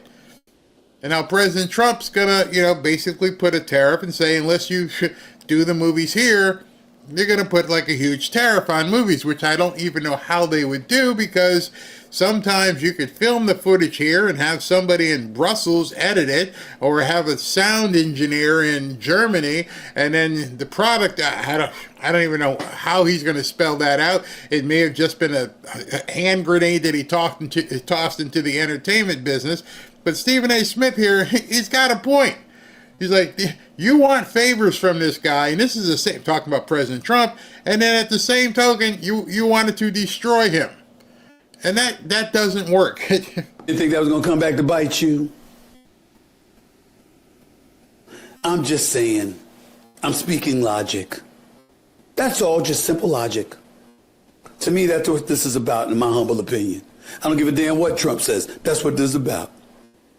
I don't give a damn about inconveniencing them. They inconvenienced me. It's their turn to suffer. That's how it goes. So he's thinking that Trump is taking a shot at Hollywood because Hollywood takes a shot at him and conservatives. Maybe. People are like, oh, you're going to go after your political enemies? Well, guess what you people have done? Do you realize what's coming up is probably one of the most blasphemous movies Hollywood has ever produced? Hear me out here, because this is what Stephen A. Smith is like. You keep taking shots at this guy, now he's going to take a shot at your business, the entire industry, and make it very, very hard for you guys to do some of the schlop you put out. So Jesus Christ Superstar is coming out soon. They're remaking Jesus Christ Superstar. Now, many of you may not like the movie anyway, or the play or anything like that, but it's still about Jesus Christ. Jesus Christ, the man. Hollywood has decided they're going to make a movie about Jesus Christ Superstar, and the person playing Jesus Christ in this movie is a black gay woman. Yeah, you heard that right. A black gay woman. The woman who sings in Wicked, who became the Wicked Witch. That woman is going to play Jesus Christ. I can't think of something more blasphemous than to have that occur on a Hollywood set. I wouldn't want to be anywhere near that set while that's being filmed. And so, yes, I think Hollywood deserves a butt kicking. I think Hollywood does need a boot up a rear. You are going to insult hundreds and millions, 500 million Christians on this planet by having a gay black woman playing Jesus. And don't come at me with the woke stuff. Don't come at me with the DEI. We're talking about one character that you should never, ever, ever have demonized. And you chose to do it. You chose to insult all of us Christians by doing that. And you didn't even care. So no wonder President Trump struck out. Yes, your entire Sodom and Gomorrah industry needs to be brought to its heels. Never mind heels, needs to be collapsed. Turn to stone. And if you guys didn't know it, now you do. Yes, they're putting a gay black woman in the role of Jesus Christ.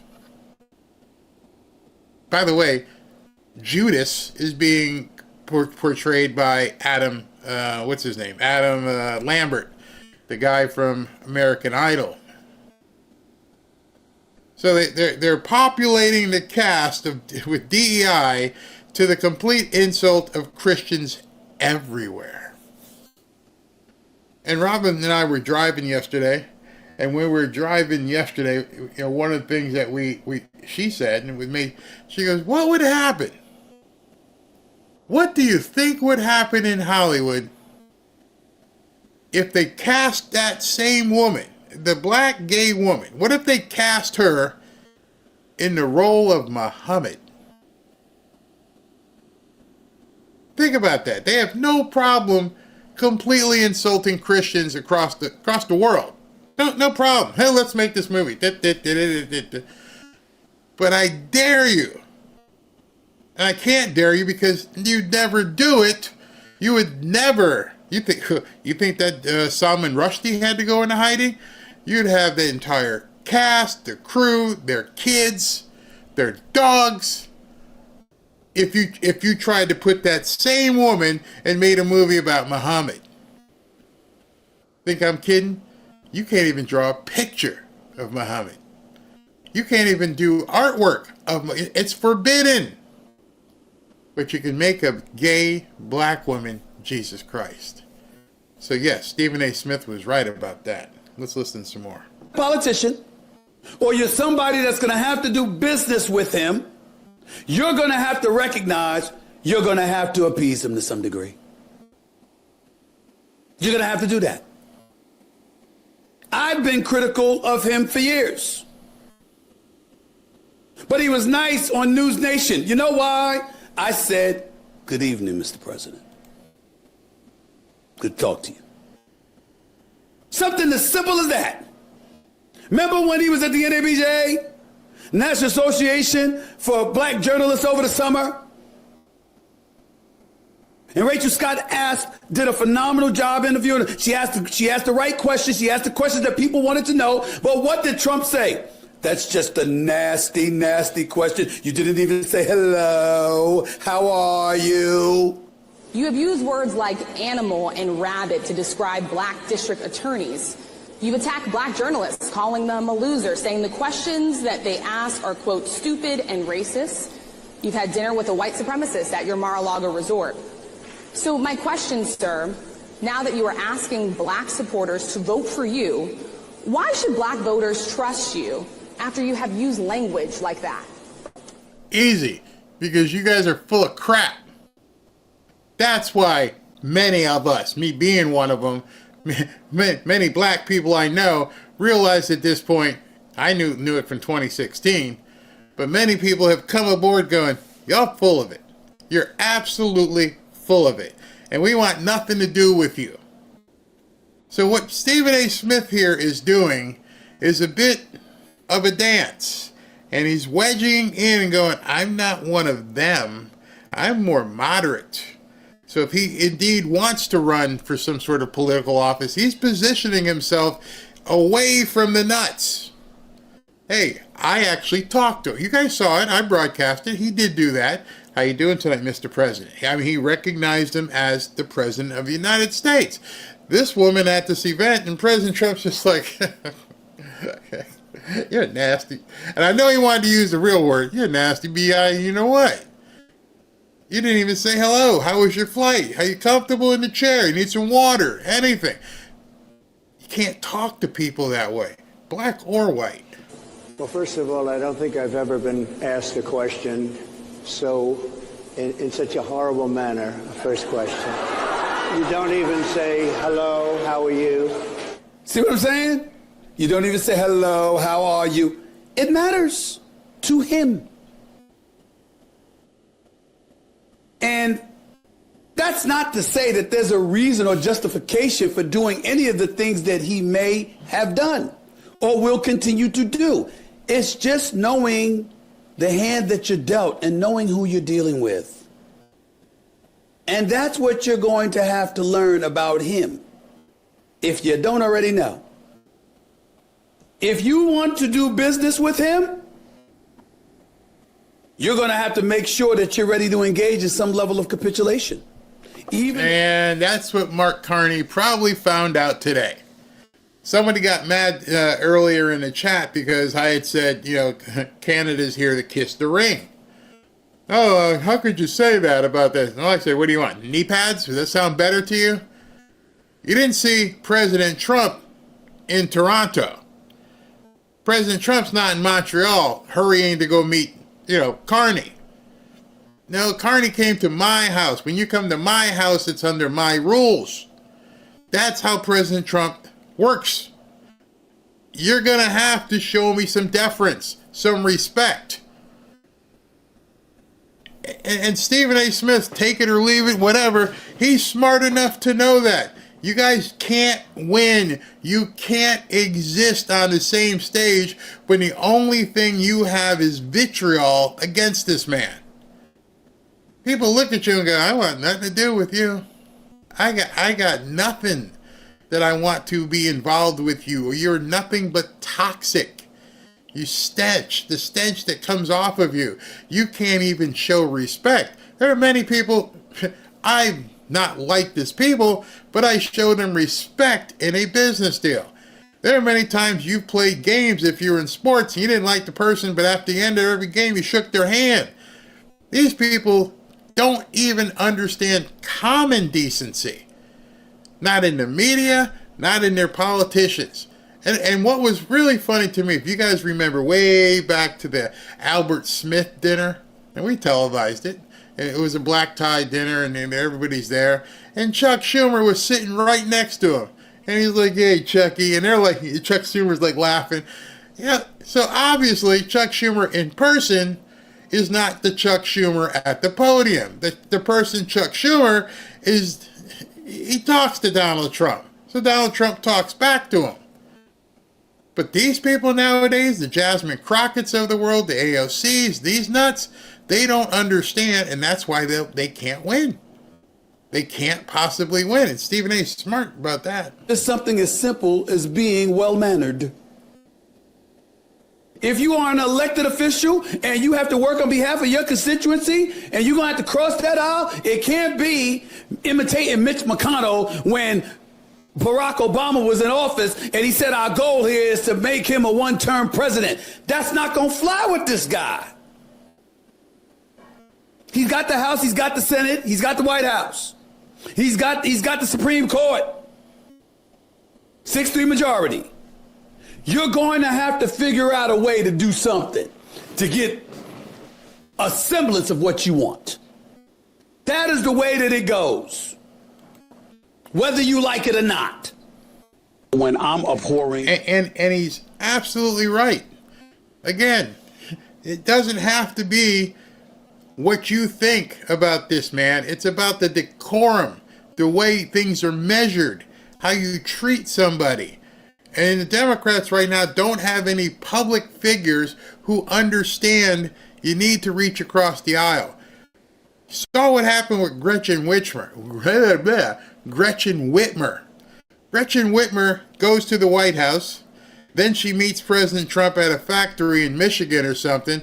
The first time she shows up, she goes like this and doesn't want everyone to know she's there. The second time, she actually had to shake his hand because she's probably thinking about 2028. Gavin Newsom's trying to distance himself from the idiots. Gavin Newsom came out today and said that the left Democrats are too woke. Don't trust him. I always see that stuff in the chat. I don't trust it. I ain't asking anybody to trust somebody. I don't trust Gavin Newsom. I wouldn't let him watch Midas. I'm just showing you what to look at as these people are starting to distance themselves publicly from the nuts, which should give you a strong indication that they know the nuts are a losing case. That's what you have to see from this. Start looking at what people are doing. Stephen A. Smith, Chris Cuomo, and Newsom, and this person. They're looking at the landscape going, oh, hell no. These people are nuts. And we're never going to win if I show myself as being a part of the nut group. And so now what you're going to be seeing from now until 2026 in the midterms, watch the separation. Watch the water and vinegar, or whatever you say, vinegar and oil start to separate. And many of these people are going to go like this, and it's going to cause an even bigger fracture in the Democrat Party, which is how some of this stuff is going to get passed, because all these things are going to get brought up when you get primaried.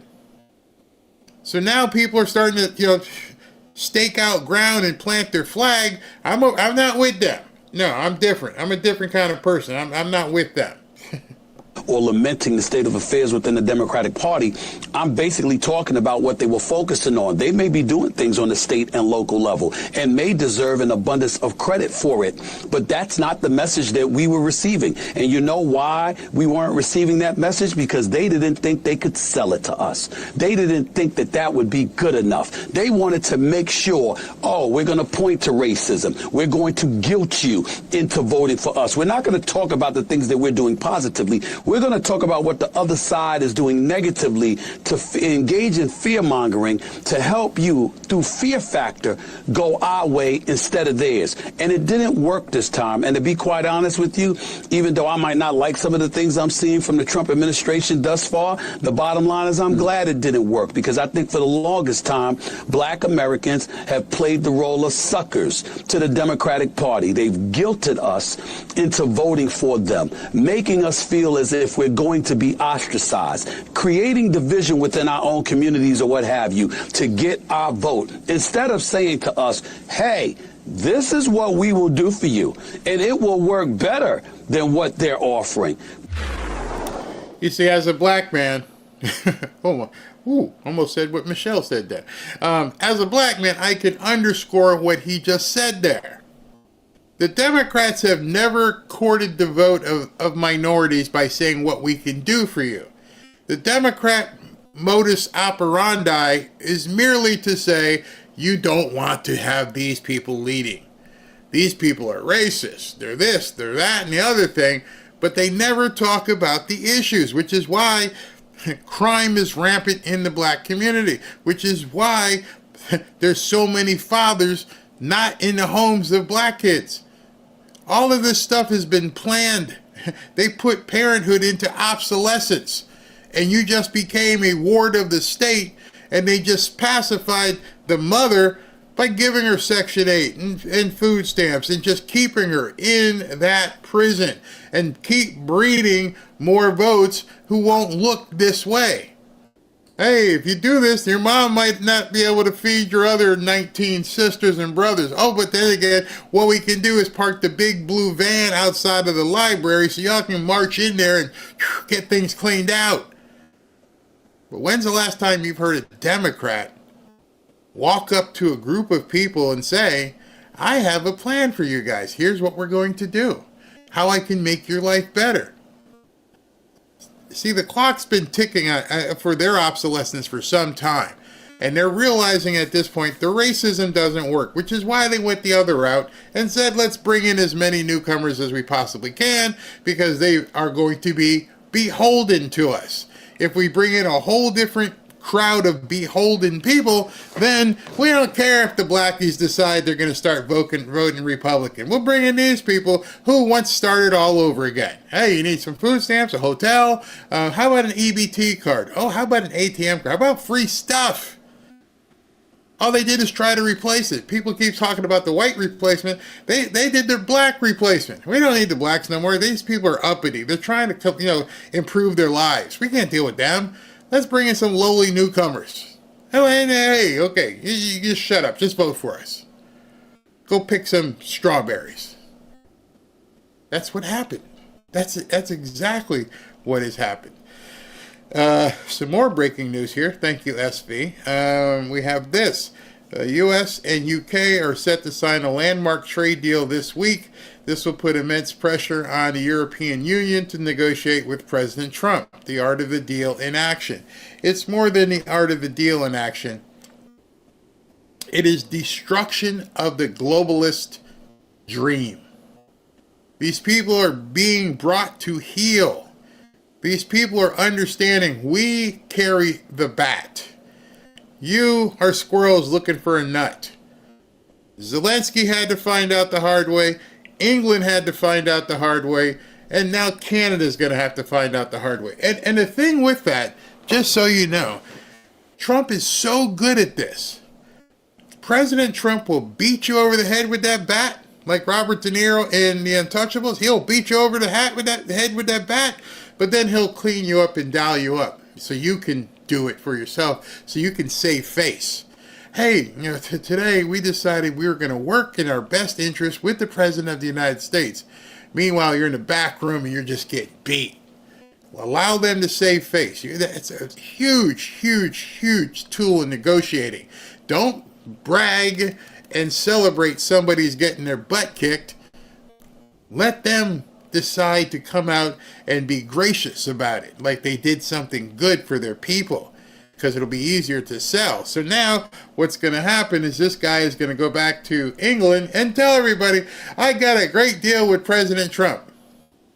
But don't say the wrong words, because he'll nuke you. He will definitely nuke you without thinking twice about it. All right, so President Trump's about to take the soccer meeting. I don't know if you guys want to see that. You let me know. All right, let me continue with what I had to show you before it gets too longer. On authoritarian regimes like China. So you think he's wrong on tariffs? I do think this version of tariff policy that's broad-based, indiscriminate, applies tariffs to friend and foe alike. How bad is it for the Democrats? How bad is it for the Democrats that you have to bring this Judasian creature out of mothballs?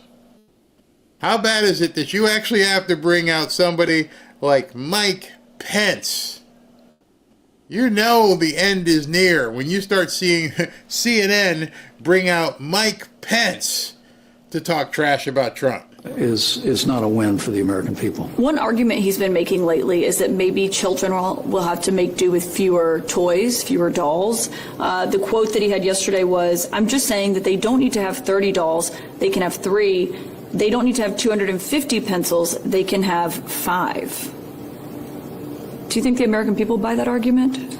I have 2 grown daughters. I have 3 small granddaughters. And look, keeping dolls affordable, keeping our kids' toys affordable, that really is part of the American dream. I remember recently the Secretary of the Treasury said that cheap goods was not a part of the American dream. Well, I'm somebody who spent almost my entire life in public service.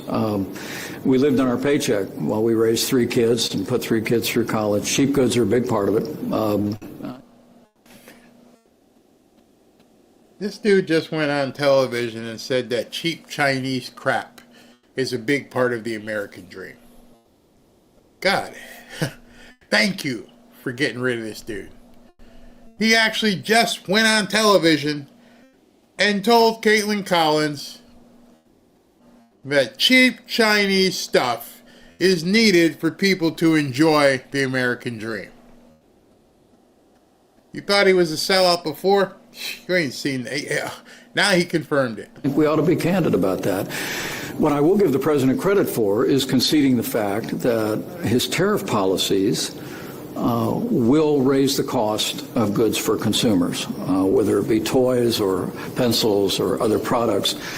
And I appreciate him being forthright about that. I just think the American people but is he being cherish their about freedom that? cherish their freedom to purchase their goods at the lowest possible cost. And that's not to say that at the end of the day, there are key industries that are important to have here, but I think the way we generate manufacturing jobs, I think the way we generate high-tech jobs, the way we generate the kind of jobs that will serve America's security and prosperity is by making the Trump-Pence tax cuts permanent, rolling back regulation, lowering the cost of energy across the board, and making America the most attractive place in the world to invest and create jobs. Well, and obviously he came into office promising to lower prices. So if prices go up as a result of those policies, is that back? Just think thank your lucky stars that guy's done. Thank your lucky stars that at this point, Mike Pence is a bad memory, and that's all he is at this point, because I can't even fathom what this guy did to us. And he's tried to, get his persona back. You're done, bro. Don't bother going back on television. Nobody wants you. It's never going to happen. You sold out America, and you've sold out President Trump, and you sold out MAGA, and don't think we're going to forget that anytime soon. You and Mother, yeah, both of you, take off. I don't care. You're dead to me. And I'm pretty sure I haven't looked in the chat yet, but probably dead to you too as well. All right, before I continue, let me talk to you. And some of you guys have actually bought this, and you're saying it's fantastic. Robin gave away some of the 1775 coffee to the lady that comes to the house here, and she called her after she had it, and she goes, "This is amazing coffee." I haven't heard anybody go, "This coffee isn't any good." And so I feel very strongly about continuing to partner with 1775 Coffee because of that. I'm getting such feedback. And you've heard the hype, and maybe you've seen the new launches sell out. But if you haven't tried 1775 Coffee yet, this is your shot, because they've just launched their 1775 Starter Kit. And the first drop is limited to just 1,000 units. This starter kit isn't some basic sampler pack. It's a full-on pack of caffeine freedom. A bold, dark roast that hits harder than a CNN fact check. A smooth, medium roast for strength without bitterness. And Vitality Mushroom Coffee for clean energy. Now, if you haven't tasted the mushroom coffee, it is awesome.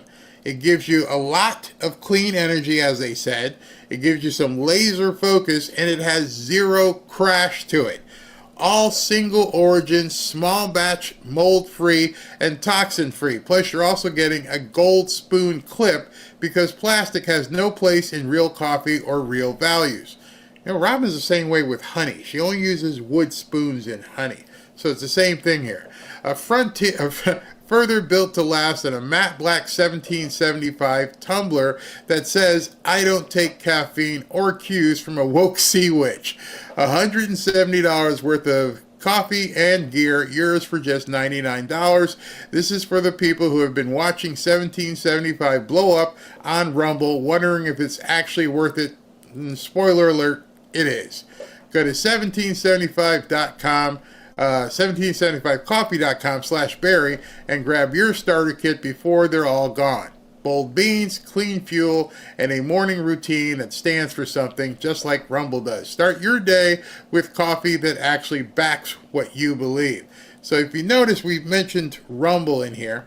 Again, tonight at 7 o'clock, we're going to do our normal show. I've got content ready to go. And then sometime like about 8:30 or so, we're going to jump over to Rumble. So if you haven't created a Rumble account yet, make sure you do that before tonight's show.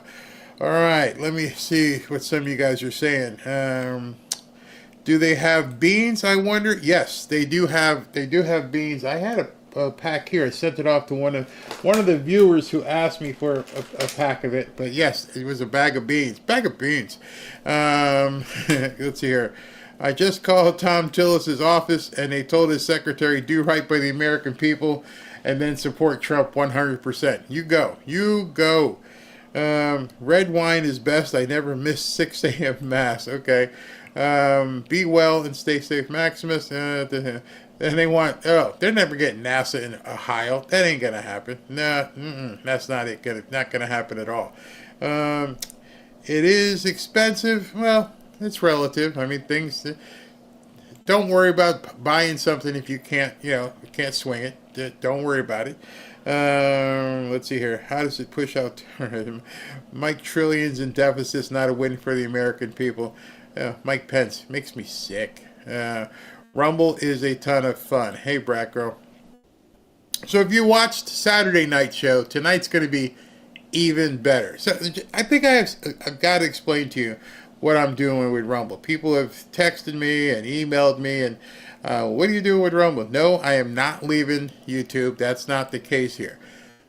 What I'm doing at Rumble is something that excites me, has me energized again. I look forward to it. It's stuff I can't do here. And it's more than just pure politics and more than just pure news. It's news, but it involves different things. It's going to involve entertainment. It's going to involve sports. Everything from a still conservative perspective, but it's not just hardcore news. I may open the evening show with news, and then we're going to jump to Rumble. And when we jump to Rumble, we're going to have fun.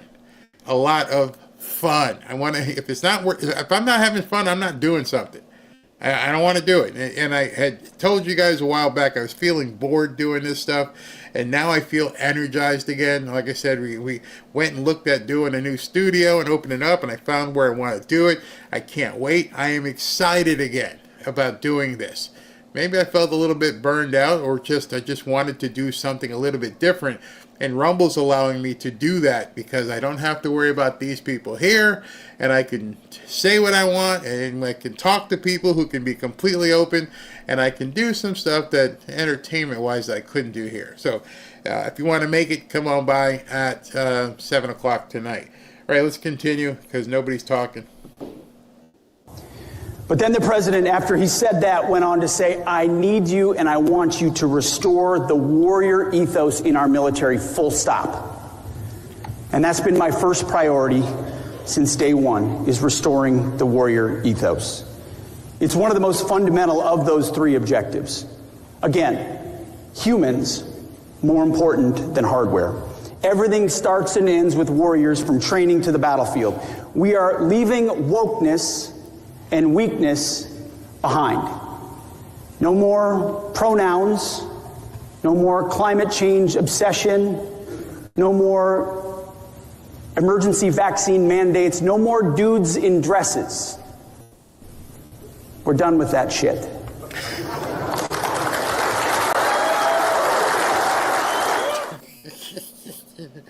Oh, hard. He hit hard with that, didn't he?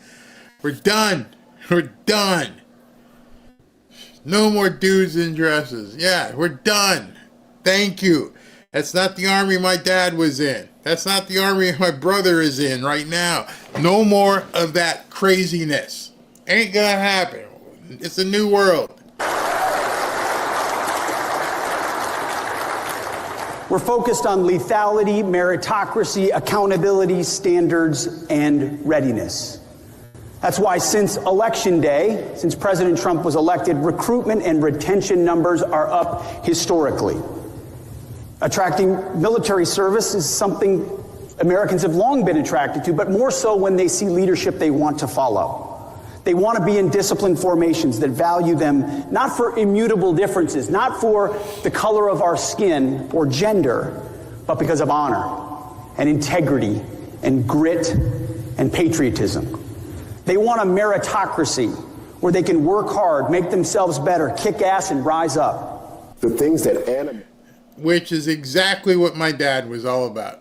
Jumping out of airplanes and all that kind of stuff. And as I've said here before, my dad was an immigrant from Jamaica.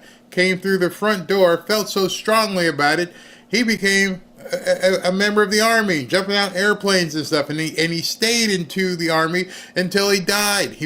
After he got out of the active services, he was in the National Guard.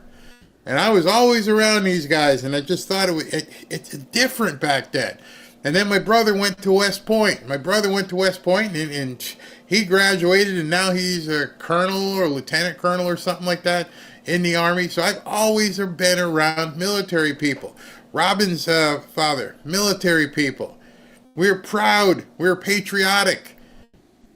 And so I'm going to show you this cut in closing here, which is kind of weird because, well, I'm going to point it out. So you guys may pick up on it, but if you don't, I'm going to point it out.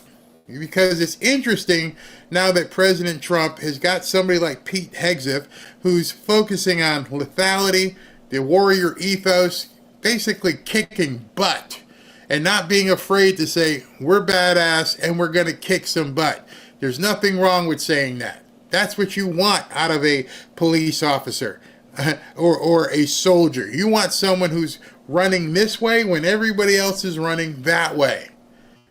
And you want to celebrate that person who's ready to run this way.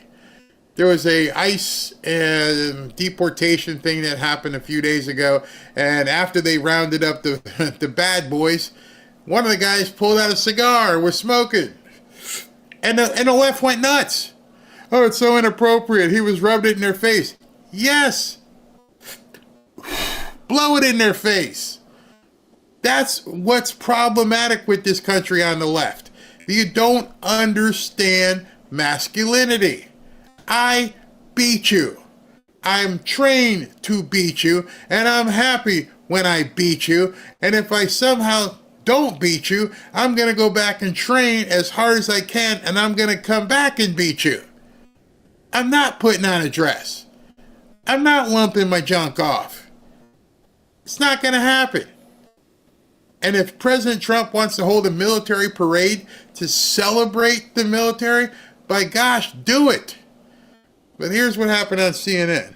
Him about what he really gets excited about. It is about branding. It is about imagery. It is about kind of this nationalism. The fact that they're going to consider, or probably, I guess now, really have this military parade. We don't need a military parade. We don't need to spend millions or maybe hundreds of millions of dollars to do that. But we want to do it because he has to feed his inner image monster. He said it himself. He wants, Are you guys against the military parade? Did you guys pick up on what the problem I have with that, what he just said? We don't need that. We don't need to spend money on a day for a parade. We don't need to do that. All right, Mr. Light in the Feathers, loafers, please tell me, why is it we have an entire month coming up? Not a day. We have an entire month with parades across the country with fluffernutters out there showing their alternative lifestyles. Why do we need that every single year? Why do I gotta get a blowhorn stuck in my face with different flags and parades and various disarray of dress codes and people acting like barnyard animals and other people walking around with leashes? Why do we need that? Why do we need to spend that kind of money all around the country celebrating that next month, June, and not for the right reasons? Why do we need that? Why do you not have a problem with that? Why is that okay? But some guys in military garb parading with rifles over their shoulders with the tune that was baked into my head as a kid. You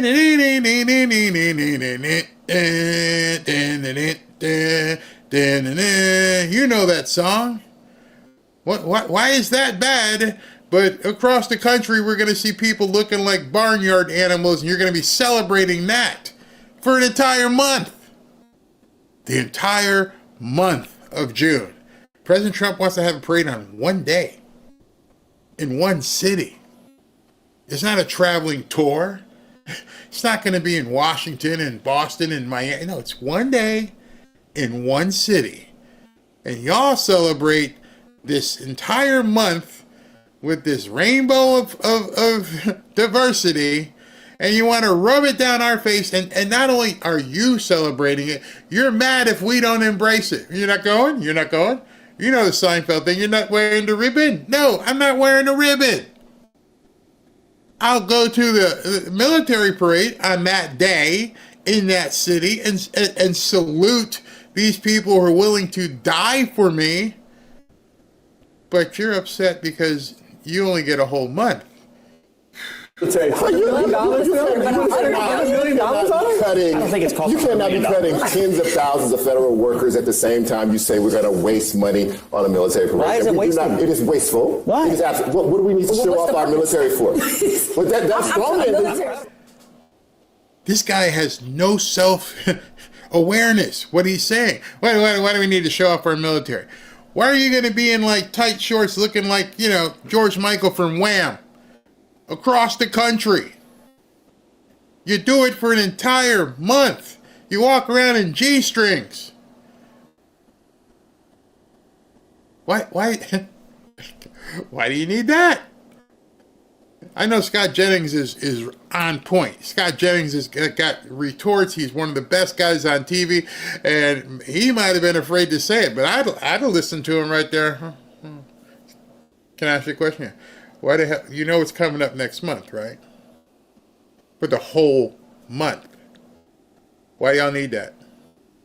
What are you celebrating that is different than, these soldiers celebrating? Strong men do that. It has nothing to do with pride in the military. Strong men do that because they want to make their citizens cower. They want to say, we are strong, I am here, I have all these weapons, aren't you proud of me?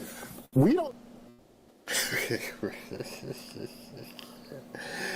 They want to make people cower. I want you to feel coward. Is never the feeling I felt going to any military parade that my dad would walk in. I remember as a small chubby tyke with an ice cream cone hitting Mom, when's he coming? When's he coming? I don't see him yet. When's he coming? He's coming. Where's Dad? He's coming. Shut up. And you sit there and you watch everybody else go by. And then Dad walks by, and he can't look at you because he's in formation, and he's looking like this. And I remember like it was yesterday. And I got the quick wink. I was like, oh, he winked at me. Mom, he winked at me. And that was it. Just gave me the nod. I don't know how he knew where I was going to be standing. My mother must have said we're going to be at the corner of 5th and 9th or whatever, and he must have just been waiting. And he just waited until he got up to, boom, gave me the quick wink. And I'm thinking to myself, there were thousands, tens of thousands of people lining the parade route, and nobody was coward. Where's your, that thing between your legs? You're coward seeing soldiers, but you're not coward or weirded out when you see people in dog costumes? Says more about you, bro. To do that, we know that our military is, multiples the size of anybody else's military on the planet. We don't need them to bring the missiles down Pennsylvania Avenue in order for us to know that. It's not about the size. In the last 4 years, morale in the military was down, recruitment was down. There is a concerted effort going on right now at the Pentagon, and it's already successful, to enhance recruitment and to enhance pride and the idea of joining the military. I think you all are discounting the idea that a national parade for our military to show off our military, to show pride in the veterans that have defended this country. That's what I thought Scott Jennings was trying to give him the dig. He was trying to let him know, you really want to go here, bro? Because if you go here, people are going to be like, huh? You sure about the pride of the military? Because we're going to be celebrating the pride of the military. And the dude's so obtuse, he had no idea what the hell he was saying. And he's digging him. He's like, listen, I understand. I don't want to completely embarrass you. I'm going to allow you to save some face, but you're too obtuse to realize what I'm saying. The pride, you moron. Waller. Pride of the veterans. He was just trying to rename Veterans Day. I'm super proud of our military, but I don't think we should waste money. I think that the worst thing for morale that I've seen is Pete Hegseth as the defense secretary. That's the worst thing you've seen? For morale? The literal worst thing you've seen? I think pretty much. I mean, it's embarrassing. If you want to embarrass people... Talk to a rank and file military person. They'll tell you the wet blanket is off. Wow. It's embarrassing, and my feeties hurt. Oh my God. I can tell you this. Tonight when I'm talking to Ted Nugent, he's going to step all over these nuts. He's going to let everybody know specifically these light and loafer type guys, it's a new day. And yes, Pete Hegseth is doing nothing but kicking butt, taking names, and we love it. And all you have to wonder is, how did it happen? you know, if it's so bad, if it's such a bad thing, how is it that recruitment is through the roof? What are young men looking at now that they didn't have before, when it was so low and nobody wanted to join the military? Why all of a sudden are people, women and men, joining the military? Is it perhaps people want to show patriotism, that they want to show vitality, that they understand that, you know, America is worth dying for if need be? These people don't get it. You wouldn't have a television show to even go to if it weren't people out there like my brother and other soldiers and people who have lost their lives. You wouldn't have that television show. But you don't get it. You don't get it at all. And it's just so sad, because I don't know why CNN puts these kind of people on the air. Maybe it is simply to, I don't know, embarrass. It's crazy. It's absolutely crazy. All right, let me do this here real quick, and let me take a few comments. Where am I here? I'm just looking here to see when he's coming on. I may have to show it afterwards, because he may come on after I'm done, so we'll see what happens. But in the interim, let me talk to you about Patriot Addict. So those of you who have seen what we've been doing, we got, wait a minute, I keep forgetting. I keep forgetting my man here. He's just got the best sales thing I've ever seen, and it was unsolicited. Listen to this. Fanfare family, I'm B. Michael Nace, one of the members of Barry Cunningham's channel. One of the things Barry advertises on his channel is the Trump knife. But Barry doesn't really get so much justice, because Barry apparently is not the knife guy that I am. I've got thousands of knives around my house. But this knife is really awesome. One, check this out. This is a power-assisted folding knife with a liner lock. A glass breaker at the tip, the liner lock in the middle, so it won't close on you until you push the liner lock in the middle. Push it and it will fold. This knife is actually quite awesome. And I'm a knife collector. I've been collecting knives for 30 years. This is an amazing knife, and you can get it BarryKnife.com. Barry Cunningham, he can tell you how to get it. I want you to push it to his channel, fanfare.com. This knife is amazing.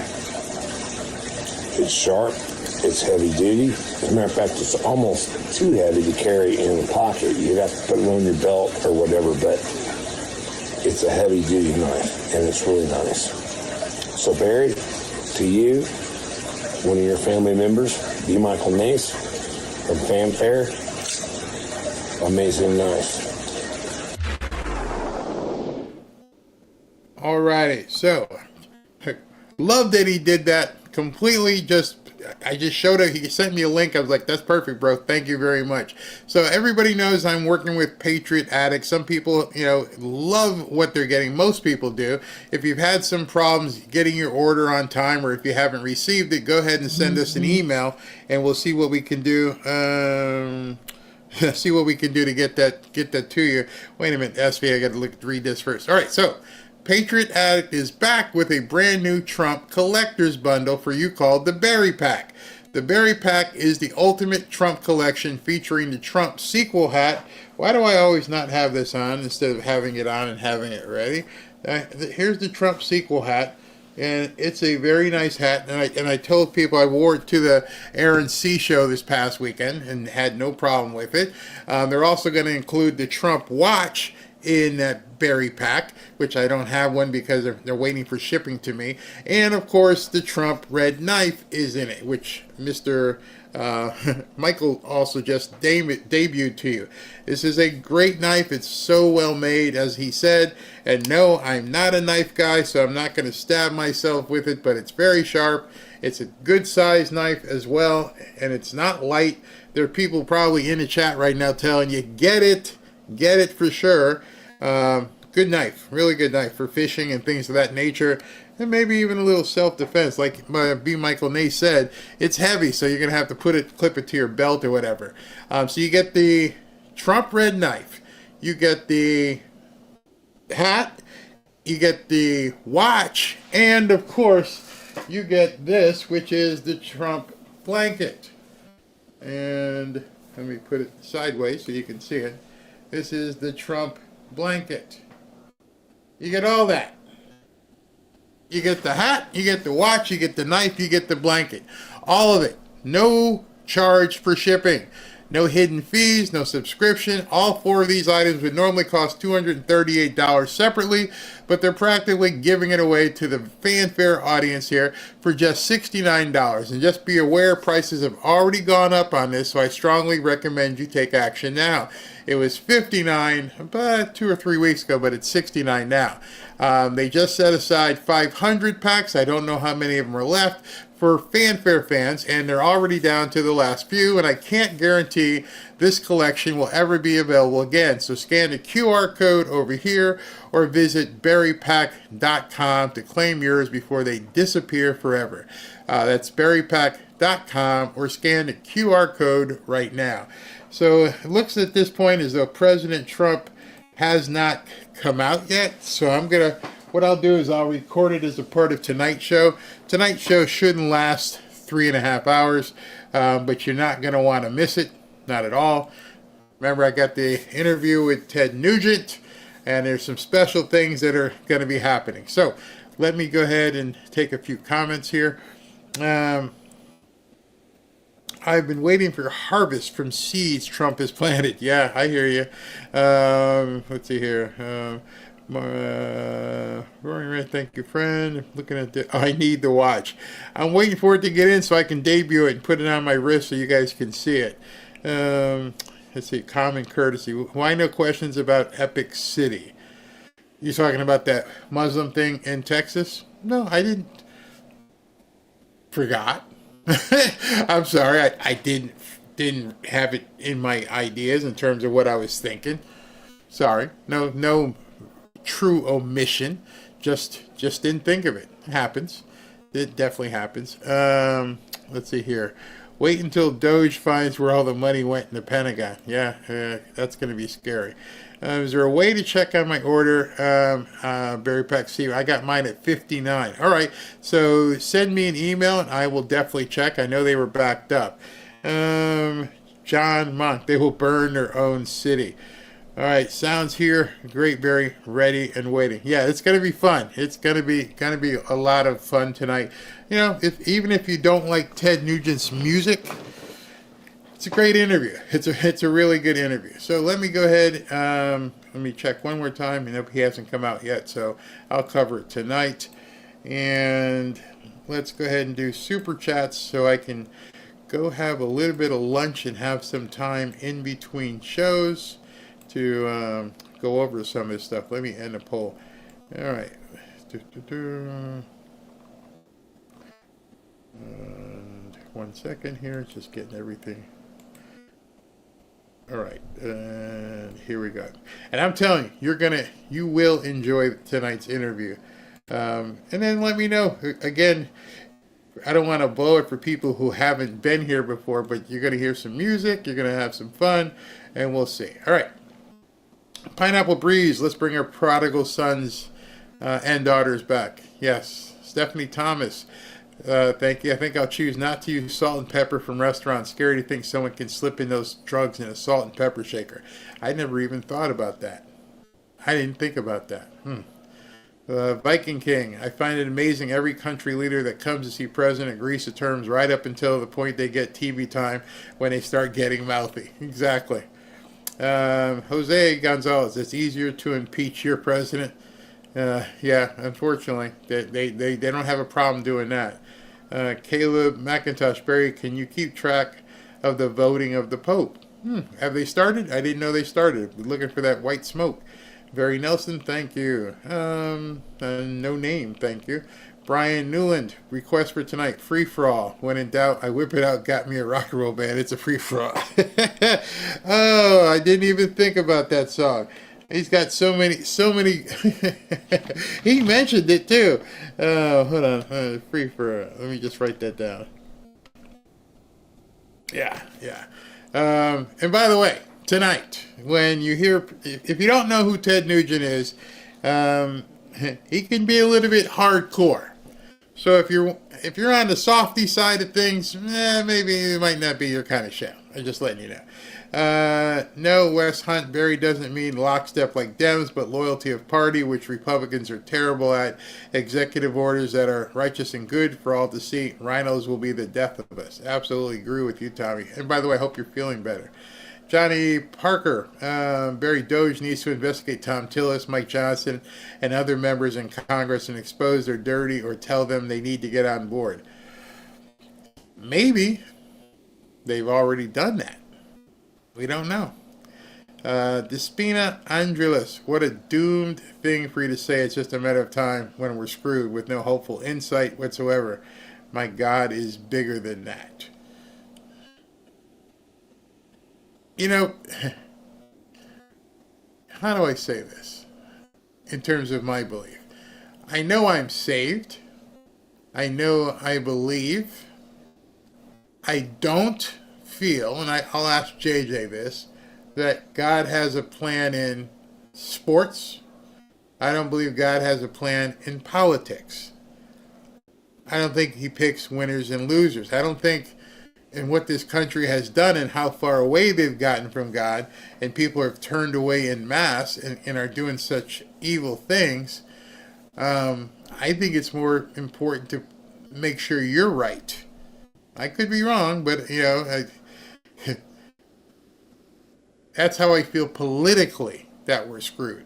I don't feel personally like I'll be screwed because I know where I'm going. Ken Raccioli, $1, $25 4 times a year is $150 a week, and gas is $2,000. I'll take the get cheaper gas for everyone. Bingo.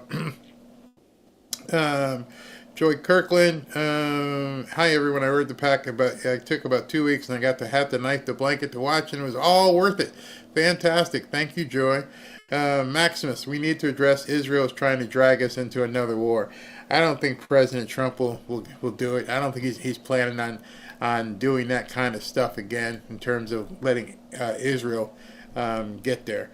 And so, yeah, again, oh yeah, we sent out a bunch of Bibles. We're slowly chipping at that big rock. And so if you have a Bible request in, we have it. It's just taking there's so many. Where are they at? Yep. Right here. They're here. We got, actually, there's more. We've got probably another 50 here to send out. And we just keep getting them in and sending them out. So understand that they're coming. It's just that I don't have a shipping company. It's just myself and Robin. Ashley's in North Carolina. So it's just the two of us.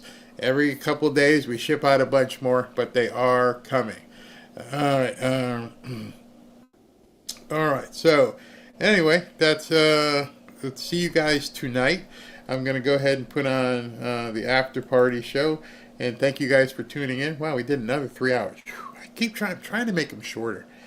Some people get mad because it's so long. Anyway, I'll see you in a little while.